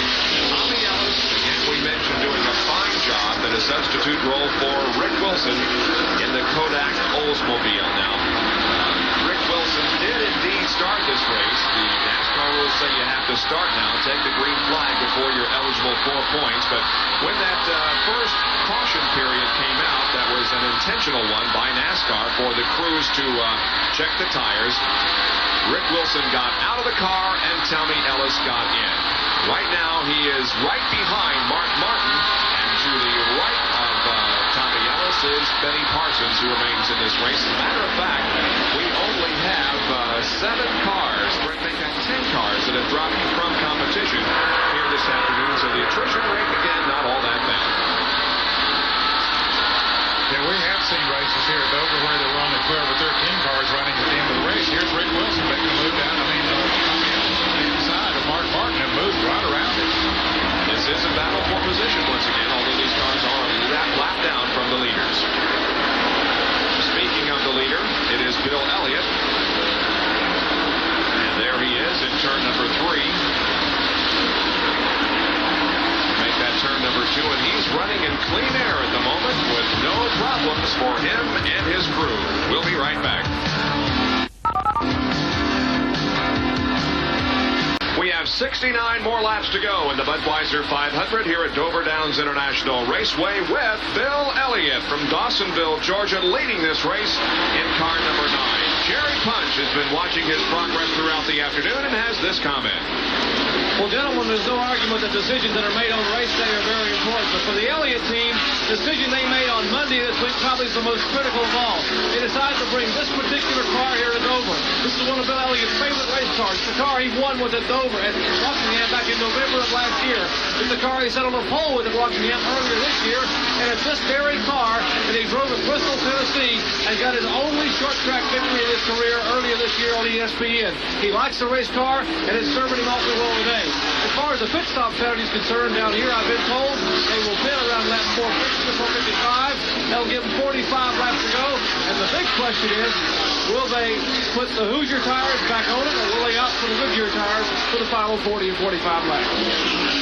All right, Jerry, we have a car running very slowly on the racetrack. It's made its way toward the apron of the pit area. That's the 96 car driven by Dana Patton from Enfield, New Hampshire.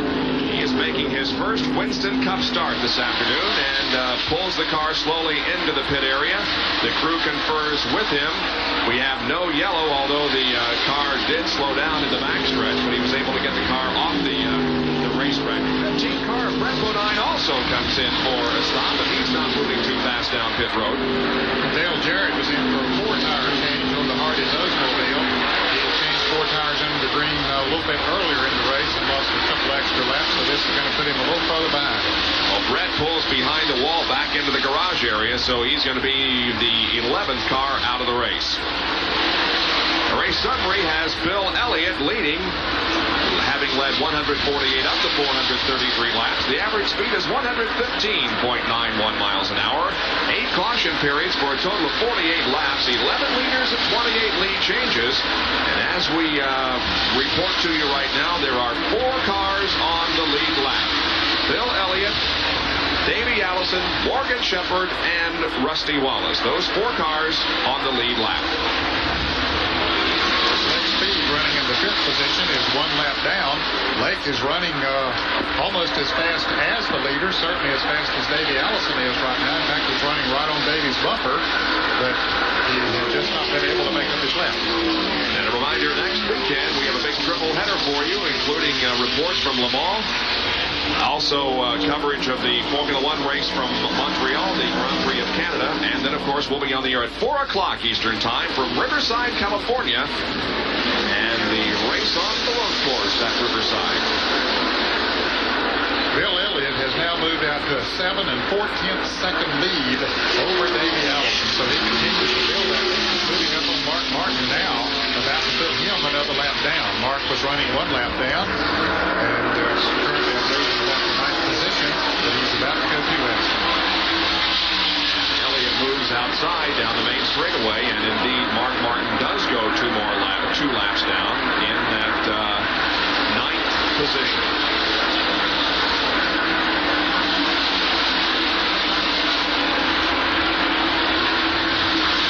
Ford and Elliott's looks like the days have passed when we've seen him just run away from the field.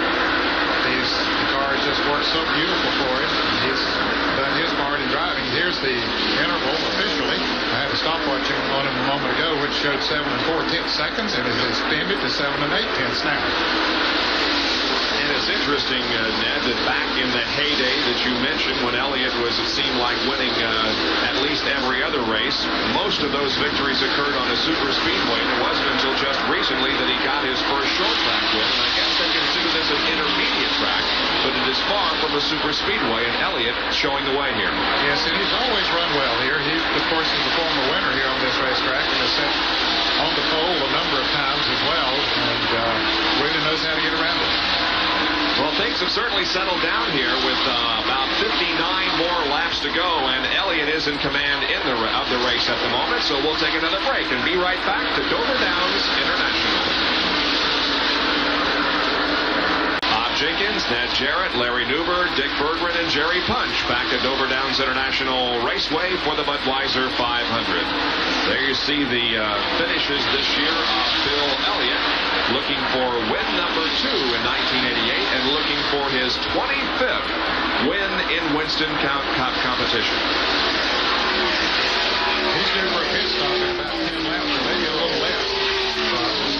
And most drivers will be those that have not pitted. A few cars have already pitted. Derek Cope's on pit road right now, but most of the rest of them will be due for a pit stop here before too long.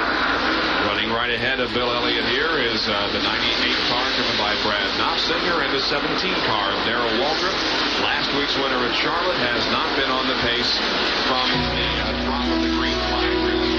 Ricky Rudd is still in competition in car number 26 as he runs behind the Tommy Ellis car, number 4. Rudd is out of the top 10 at this time.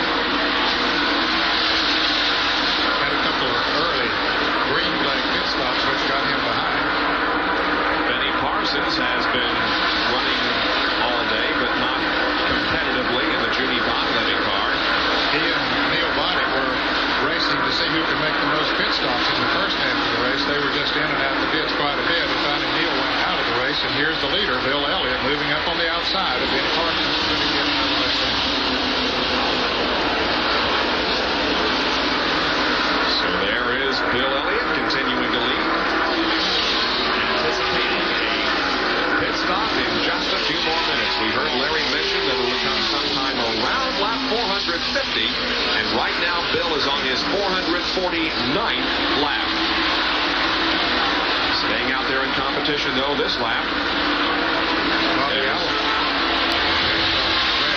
Bobby Allison is in the pit, making his pit stop right now.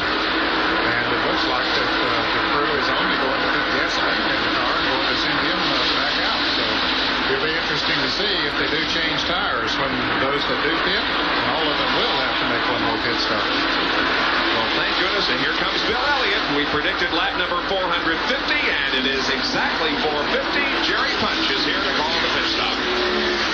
Awesome. Bill Elliott brings the Coors 4 down pit road, now slowly brings it to a halt, jams on the brakes and stops it. They will put right side tires. And the answer is no, they won't put tires on there. We're looking at tires, they're looking at left side tires. Ernie said, hold it, Bill, hold it. Let's get a lot of fuel in the car. We've still got to run 50 laps. That's 50 miles. So Davey Allison is in the upper right here straight. The car is full. Allison in the back stretch, and Elliott back on turn 1.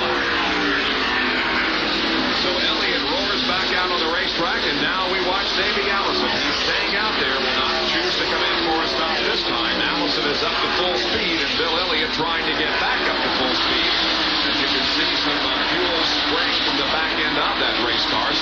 Hopefully that got the tank full and now have an adequate amount of fuel to finish this race, which will come in 49 more laps. So Davey Allison, of course, has a pit stop yet to make, and he'll be coming in before too long. Several other cars on pit road now, including Bobby Hillin and Ken Bouchard.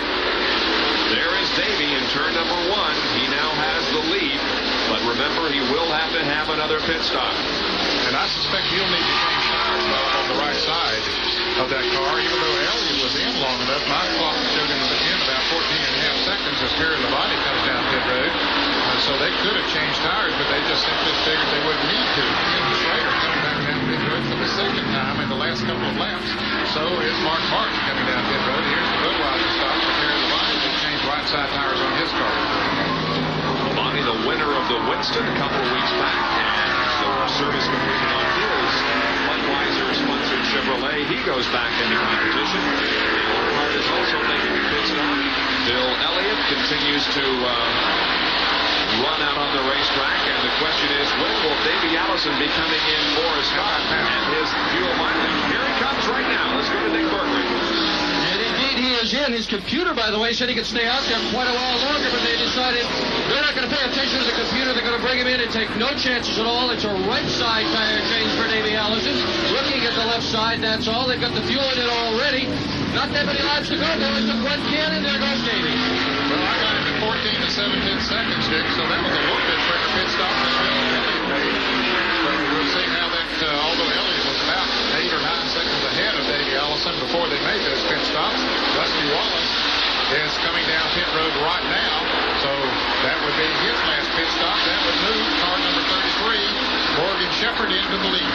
Shepherd does inherit the lead once again because of the pit stops, but remember, he'll have to have a final one before the checkered flag falls. He's staying out, however. Rusty Wallace is the 4th place car. He's in the pit area as the crew goes to work and now finishes the work on it. Rusty goes back out there. They changed right side tires on his car, and of course, gave him enough fuel to finish the race. Richard Petty coming in, the STP Pontiac, he'll get right side tires and enough fuel to go the rest of the way. And Morgan Shepherd continues to stay out there and circle the track.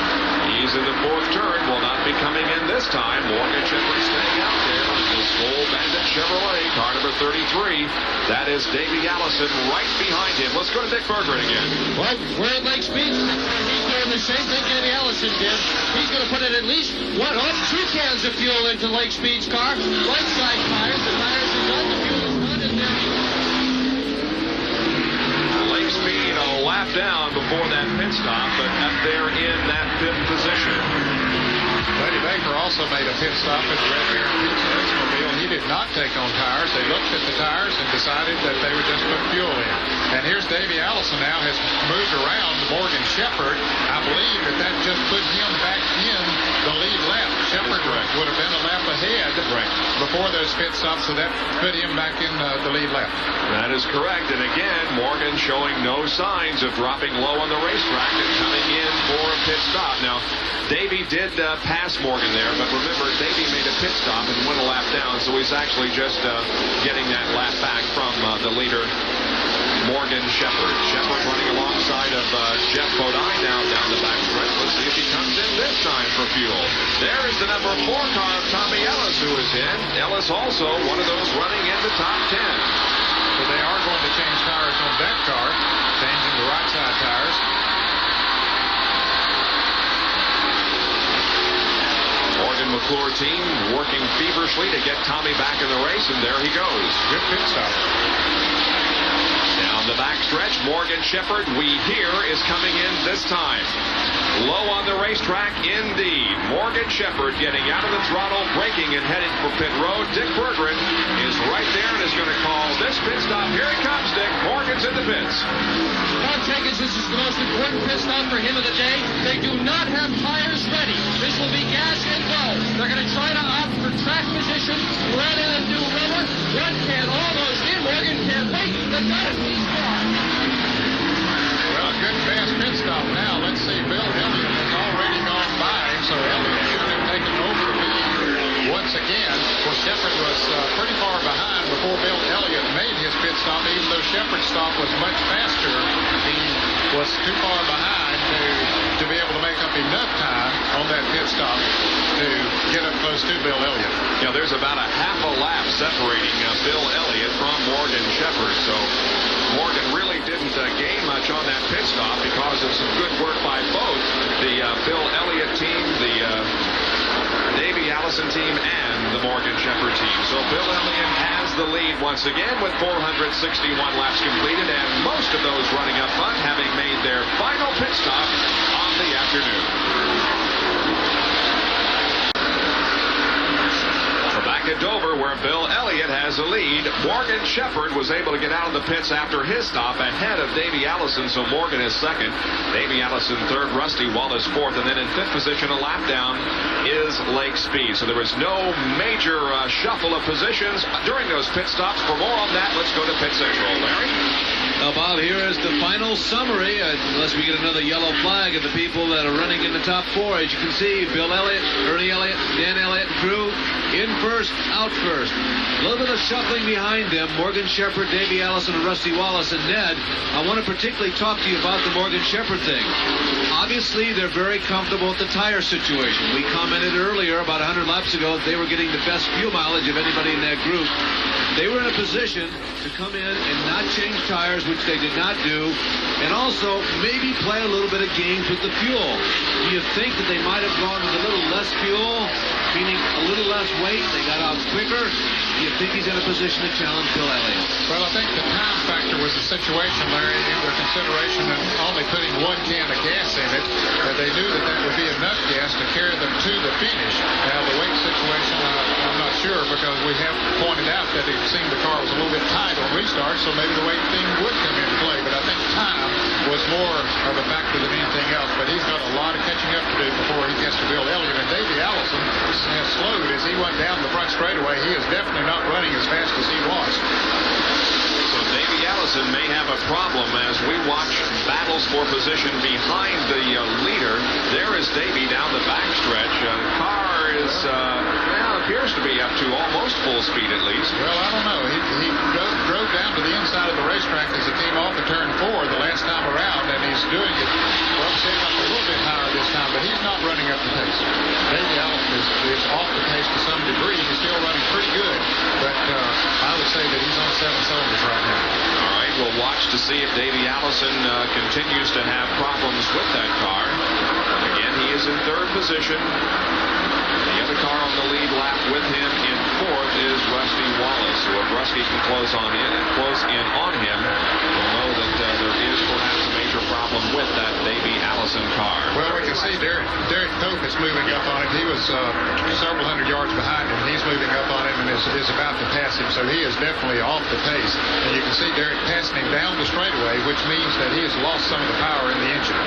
Just not the horsepower that we have seen Davey Allison with earlier in the afternoon. Probably a drop cylinder. Probably so. I would say that he's running on 7 cylinders right now. Now these guys running behind, now beside of Davey Allison, are contesting position. The number 7 car of Alan Kulwicki and the 5 car of Jeff Bodine. They are on the lead lap, or they are on the same lap, I should say, and battling for position. Bodine fought back from being 2 laps down at one time and was able, when Dave Marcus wrecked, was able to move around Bill Elliott and pick up one of those laps. So he has been running good all afternoon. Another car that's off the pace to some degree is Ken Schrader. He's been running around on the low side of the racetrack for about 10 laps, so his car is not running up the par either. There's a good look at Jeff Bodine and then Alan Kulwicki, both smiling up in. Alan certainly had to have a big grin on his face as we began this race with such high hopes after setting a new track record. However, it hasn't worked out for Alan this way this afternoon. Well, let's go down and perhaps get an answer as to what may be wrong with Davey Allison. And I would Robert Gates, who builds the motor, and is also the crew chief. Robert, what is wrong with Davey? Well, all of a sudden now, we've lost the cylinder, and we're going to try to keep running. You know, we might still get a decent finish out of it, but we're not hitting on 8. That's the story. Davey's down 1 cylinder. So, Ned, you were absolutely correct in your assessment of that situation. Davey Allison still out there in competition. position, but not running nearly as fast as he was because of a lost cylinder. Well, he can still salvage pretty good position out of it. He's still able to pass some cars and was far ahead of a lot of cars out there that perhaps will not be able to make up enough laps with just 25 remaining to move around him. So he still has a good chance for perhaps even a top 10. Rusty Wallace is closing in on him and stands to take over third position here pretty quickly, but Davey is a lap ahead of everybody else besides Wallace and Morgan Shepherd and leader Bill Elliott. So as you indicated, he can definitely salvage good finishing position from this event. Well, he finished first and second in the two races here a year ago, so that was almost as good as you could do. The best he could have done would have won both of them. Rusty Wallace closing in on Davey Allison, trying to take over third position down the backstretch. There is Davey now going into turn number 3.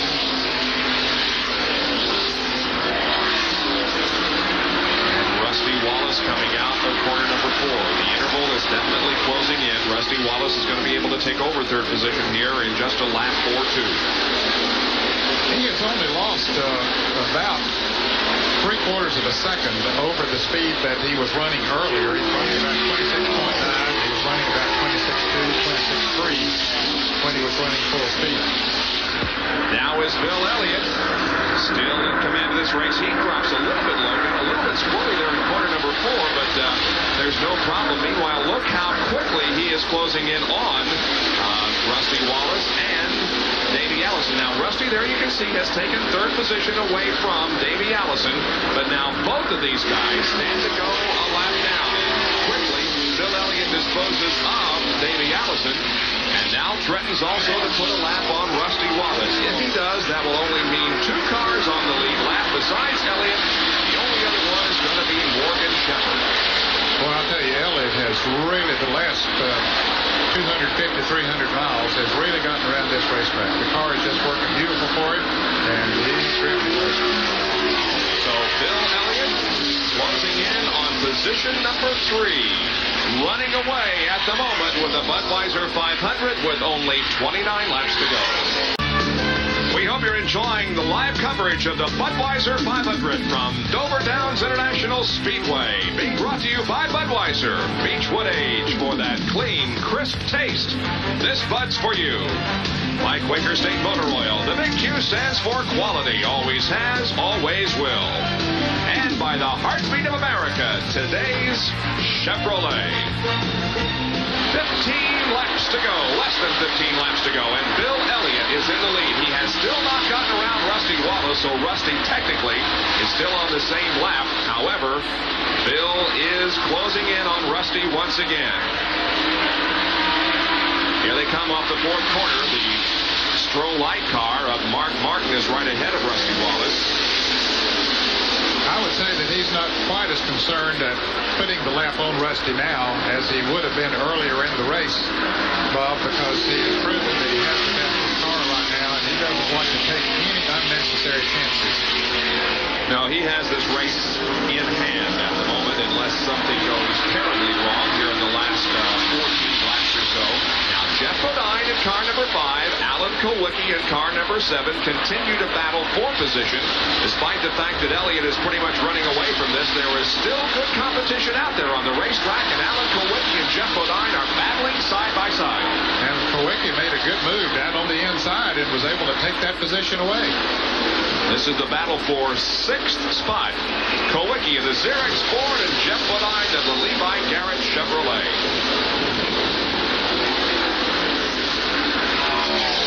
Kulwicki, who got himself a brand new Lincoln for sitting on the pole, as well as got himself in the Busch Clash of 1989. It's a big payday for him on Friday. Well, the laps are quickly ticking off. We've got less than 12 to go now. As Elliott looks like he's in a position to win his 2nd race of the year, having absolutely no problem in disposing with the slower cars and with keeping 2nd place Morgan Shepherd well behind him. set up now for the finish of this event. We'll be right back.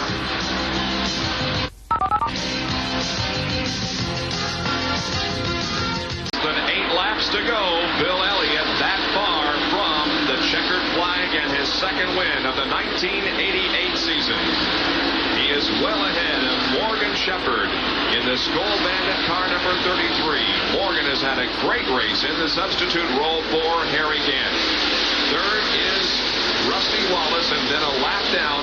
Lake Speed has passed Davey Allison, with Allison, of course, sitting nursing his engine, has dropped another position back to 5th. Then in 6th position is Alan Kowicki. 7th is Tommy Ellis. 8th is Jeff Bodine. In 9th position is Mark Martin. And in 10th is Sterling Marlin. That's how they're running, with just about a little more than 5 laps, a little more than 6 laps to go. Well, yeah, they certainly had things his way for the last couple hundred miles. Just seemed to be able to go to the front at will, and the car has handled beautifully for him. He could run it right down on the inside of the racetrack or move on the outside, as he is doing now around Jimmy Means. And one thing we're very happy to report on, there were a lot of questions. There was a lot of speculation as to what might happen in this race in view of what happened last week at Charlotte regarding the tire situation. But we have seen no major problems whatsoever with tires blistering or chunking or equalizing. There have been a few, of course. You can expect that in any Winston Cup race, but no major problem for either of the tire companies in this race here this afternoon. There's Davey Allison, and again, he has apparently dropped a cylinder and has fallen back to 5th position, just trying to get it home now. And if he finishes this race just 1 lap down after having lost that cylinder, Bob, it'll be a major accomplishment, because I'll tell you, when you lose the cylinder on NASCAR Winston Cup racing and have to slow as much as he has, which we mentioned about 3/4 of a second, usually there's a bunch of cars that's nasty, but he's been going around here at pretty good clip. Well, Bill Elliott is not going to get past, we don't believe, and give us another lead change. We came very close to a record number of lead changes here this afternoon. The record number 28, and to this point we have had 25 lead changes, but as I said, I think Bill Elliott is not going to be threatened here in the closing laps. He comes down to complete lap number 498. There are 2 more laps to go, and our hats off to Morgan Shepherd and the Travis Carter crew for providing an excellent race here this afternoon. He's not going to win, apparently, but he is going to come home in second. A very good showing for Morgan Shepherd. And Jeff Bodine has slowed dramatically on the racetrack. He'll try to ride it out, but he has really slowed as he comes off of turn 4, as Bill Elliott comes around for the white flag. Harold Kinder displays the white flag, and Bill Elliott has 1 more lap to go, and he'll have another victory in his corner, and it'll be the 25th career Winston Cup victory for Bill Elliott. He's halfway around, just a half mile to go before the checkered flag is his. He drops down low on the racetrack in turn number 3. He'll pass under Benny Parsons, who lets him have lots of racing room. Here comes Bill Elliott out of corner number 4, and Elliott wins the Budweiser 500 at Dover Downs International Speedway. Ernie and the team celebrating another victory for Bill Elliott. And he deserved this one, Bob. He fought his way back from a lap down. Here's Morgan Shepherd coming around to get the checkered flag, of course, finishing in second place. He was a lap down at one time, got back in the lead lap, and then was a factor for Benham. So a very safe race as we go quickly to the pit area. Elliott, Ernie, you were sitting down calmly when your brother Bill came across the line, but you were talking to him. What was the conversation about? We were just talking about, what a good job everybody did. The guys here did just an excellent job today. The support of the guys back at the shop, all, everybody involved really contributed to the win. I mean, we almost got down 2 laps there early, and, everybody just pulled together and worked hard. And, he made it back up, and that's what it takes to win. It's really a team sport. Back up to you, Bob. He remains one of the most popular drivers in Winston Cup competition. He is a winner here today at Dover Downs. Bill Elliott will be back to talk with him after this. We go down to Victory Lane and talk with the winner of the Budweiser 500, Bill Elliott. Here's Dr. Jerry Punch. An exhausted Bill Elliott climbs out of the course forward, sitting on the hood, trying to get cooled off. Bill, congratulations on a tremendous run. Well, you know, the crew guys did a fantastic job. You know, we started out with Goodyear tires, and they give up after about 40 laps. Then we went to Hoosiers, and they just worked, you know, and they didn't give up anything when we started out even fresh, and that really surprised me. I got my lap back from Davey. I was almost 2 laps down there one time, and a caution came out when Morgan was right behind me in the 33 car, and I just did beat him back to the flag, and then I was able to beat Davey, and a caution came out. And I'm telling you what, this Coors Motocross Thunderbird really hauled butt all day long. Ernie told me you were going to be patient all afternoon, and early in the race, you went ahead and let Morgan go on by, and you didn't race him. You're going to be patient. Ernie said that'll pay dividends later on, and it really did. Well, it really did. You know, I was trying to run as hard as I could, but yet I was trying to save the tires because I didn't know what they were going to do. We did blister a right front early on in the race, but it seemed like the car was working so good that just anywhere you went on the racetrack, it'd go. And, you know, the last 150 laps or so, it worked. Did you push the car the last few laps knowing that Davey was a lap down, or did you just go out there and ride a few laps? I just rode it out because I knew that where the 27 was and where all the other cars were, and, you know, I just did the best I could. Second win of the year, and it's a pretty favorite race car. You won with this one at Bristol. It's been a good car. Bill Elliott at Victory Lane here at Dover, Delaware, winning the Budweiser 500. Gentlemen? And our Winner's Circle interview has been brought to you by Goodyear Eagle Tires. Goodyear, because there really is a difference. Goodyear will donate the Driver Achievement Award of $1,000 in the name of Bill Elliott to the charity of his choice. Well, we'll be back to summarize things and have some closing comments here at Dover Downs International Speedway, where Bill Elliott won the Budweiser 500. Well, other than winning the race, I suppose if anybody has an opportunity or a reason to be very happy today, it would be this gentleman, Morgan Shepherd. In a substitute role, Morgan, you look like anything but a sub today. Well, Larry, the car just worked great all day. Travis and all the guys done a good job with the chassis. The Hoosier tires worked good. And I just like to say hi to Harry back home, and hope he's getting that leg recuperated so he can, maybe we'll have a little better look by the time he gets back in the car. Morgan, I'll tell you what amazed me the most. Communication is so important, and this is your first time with these guys, yet obviously you communicated very well. We did. I think we hit it off right at the start. We ran a little bit, and we didn't do a whole lot of practicing. There's a lot of guys that practiced a whole lot. I told Travis what I felt like the car needed. He gave it to me, and the car ran good all day.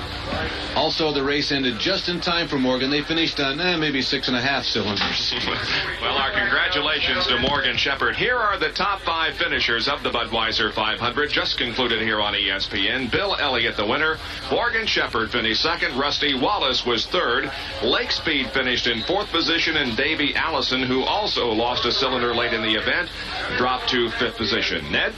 Well, certainly our congratulations to all of those top 5 drivers and the rest of the drivers who completed the race, but also congratulations to Hoosier and Goodyear today, because we went into this race with a lot of unknowns, and they came through. Goodyear with a brand new tire here today that had never been tested in competition. They ran well, even though Elliott won on the Hoosier tires.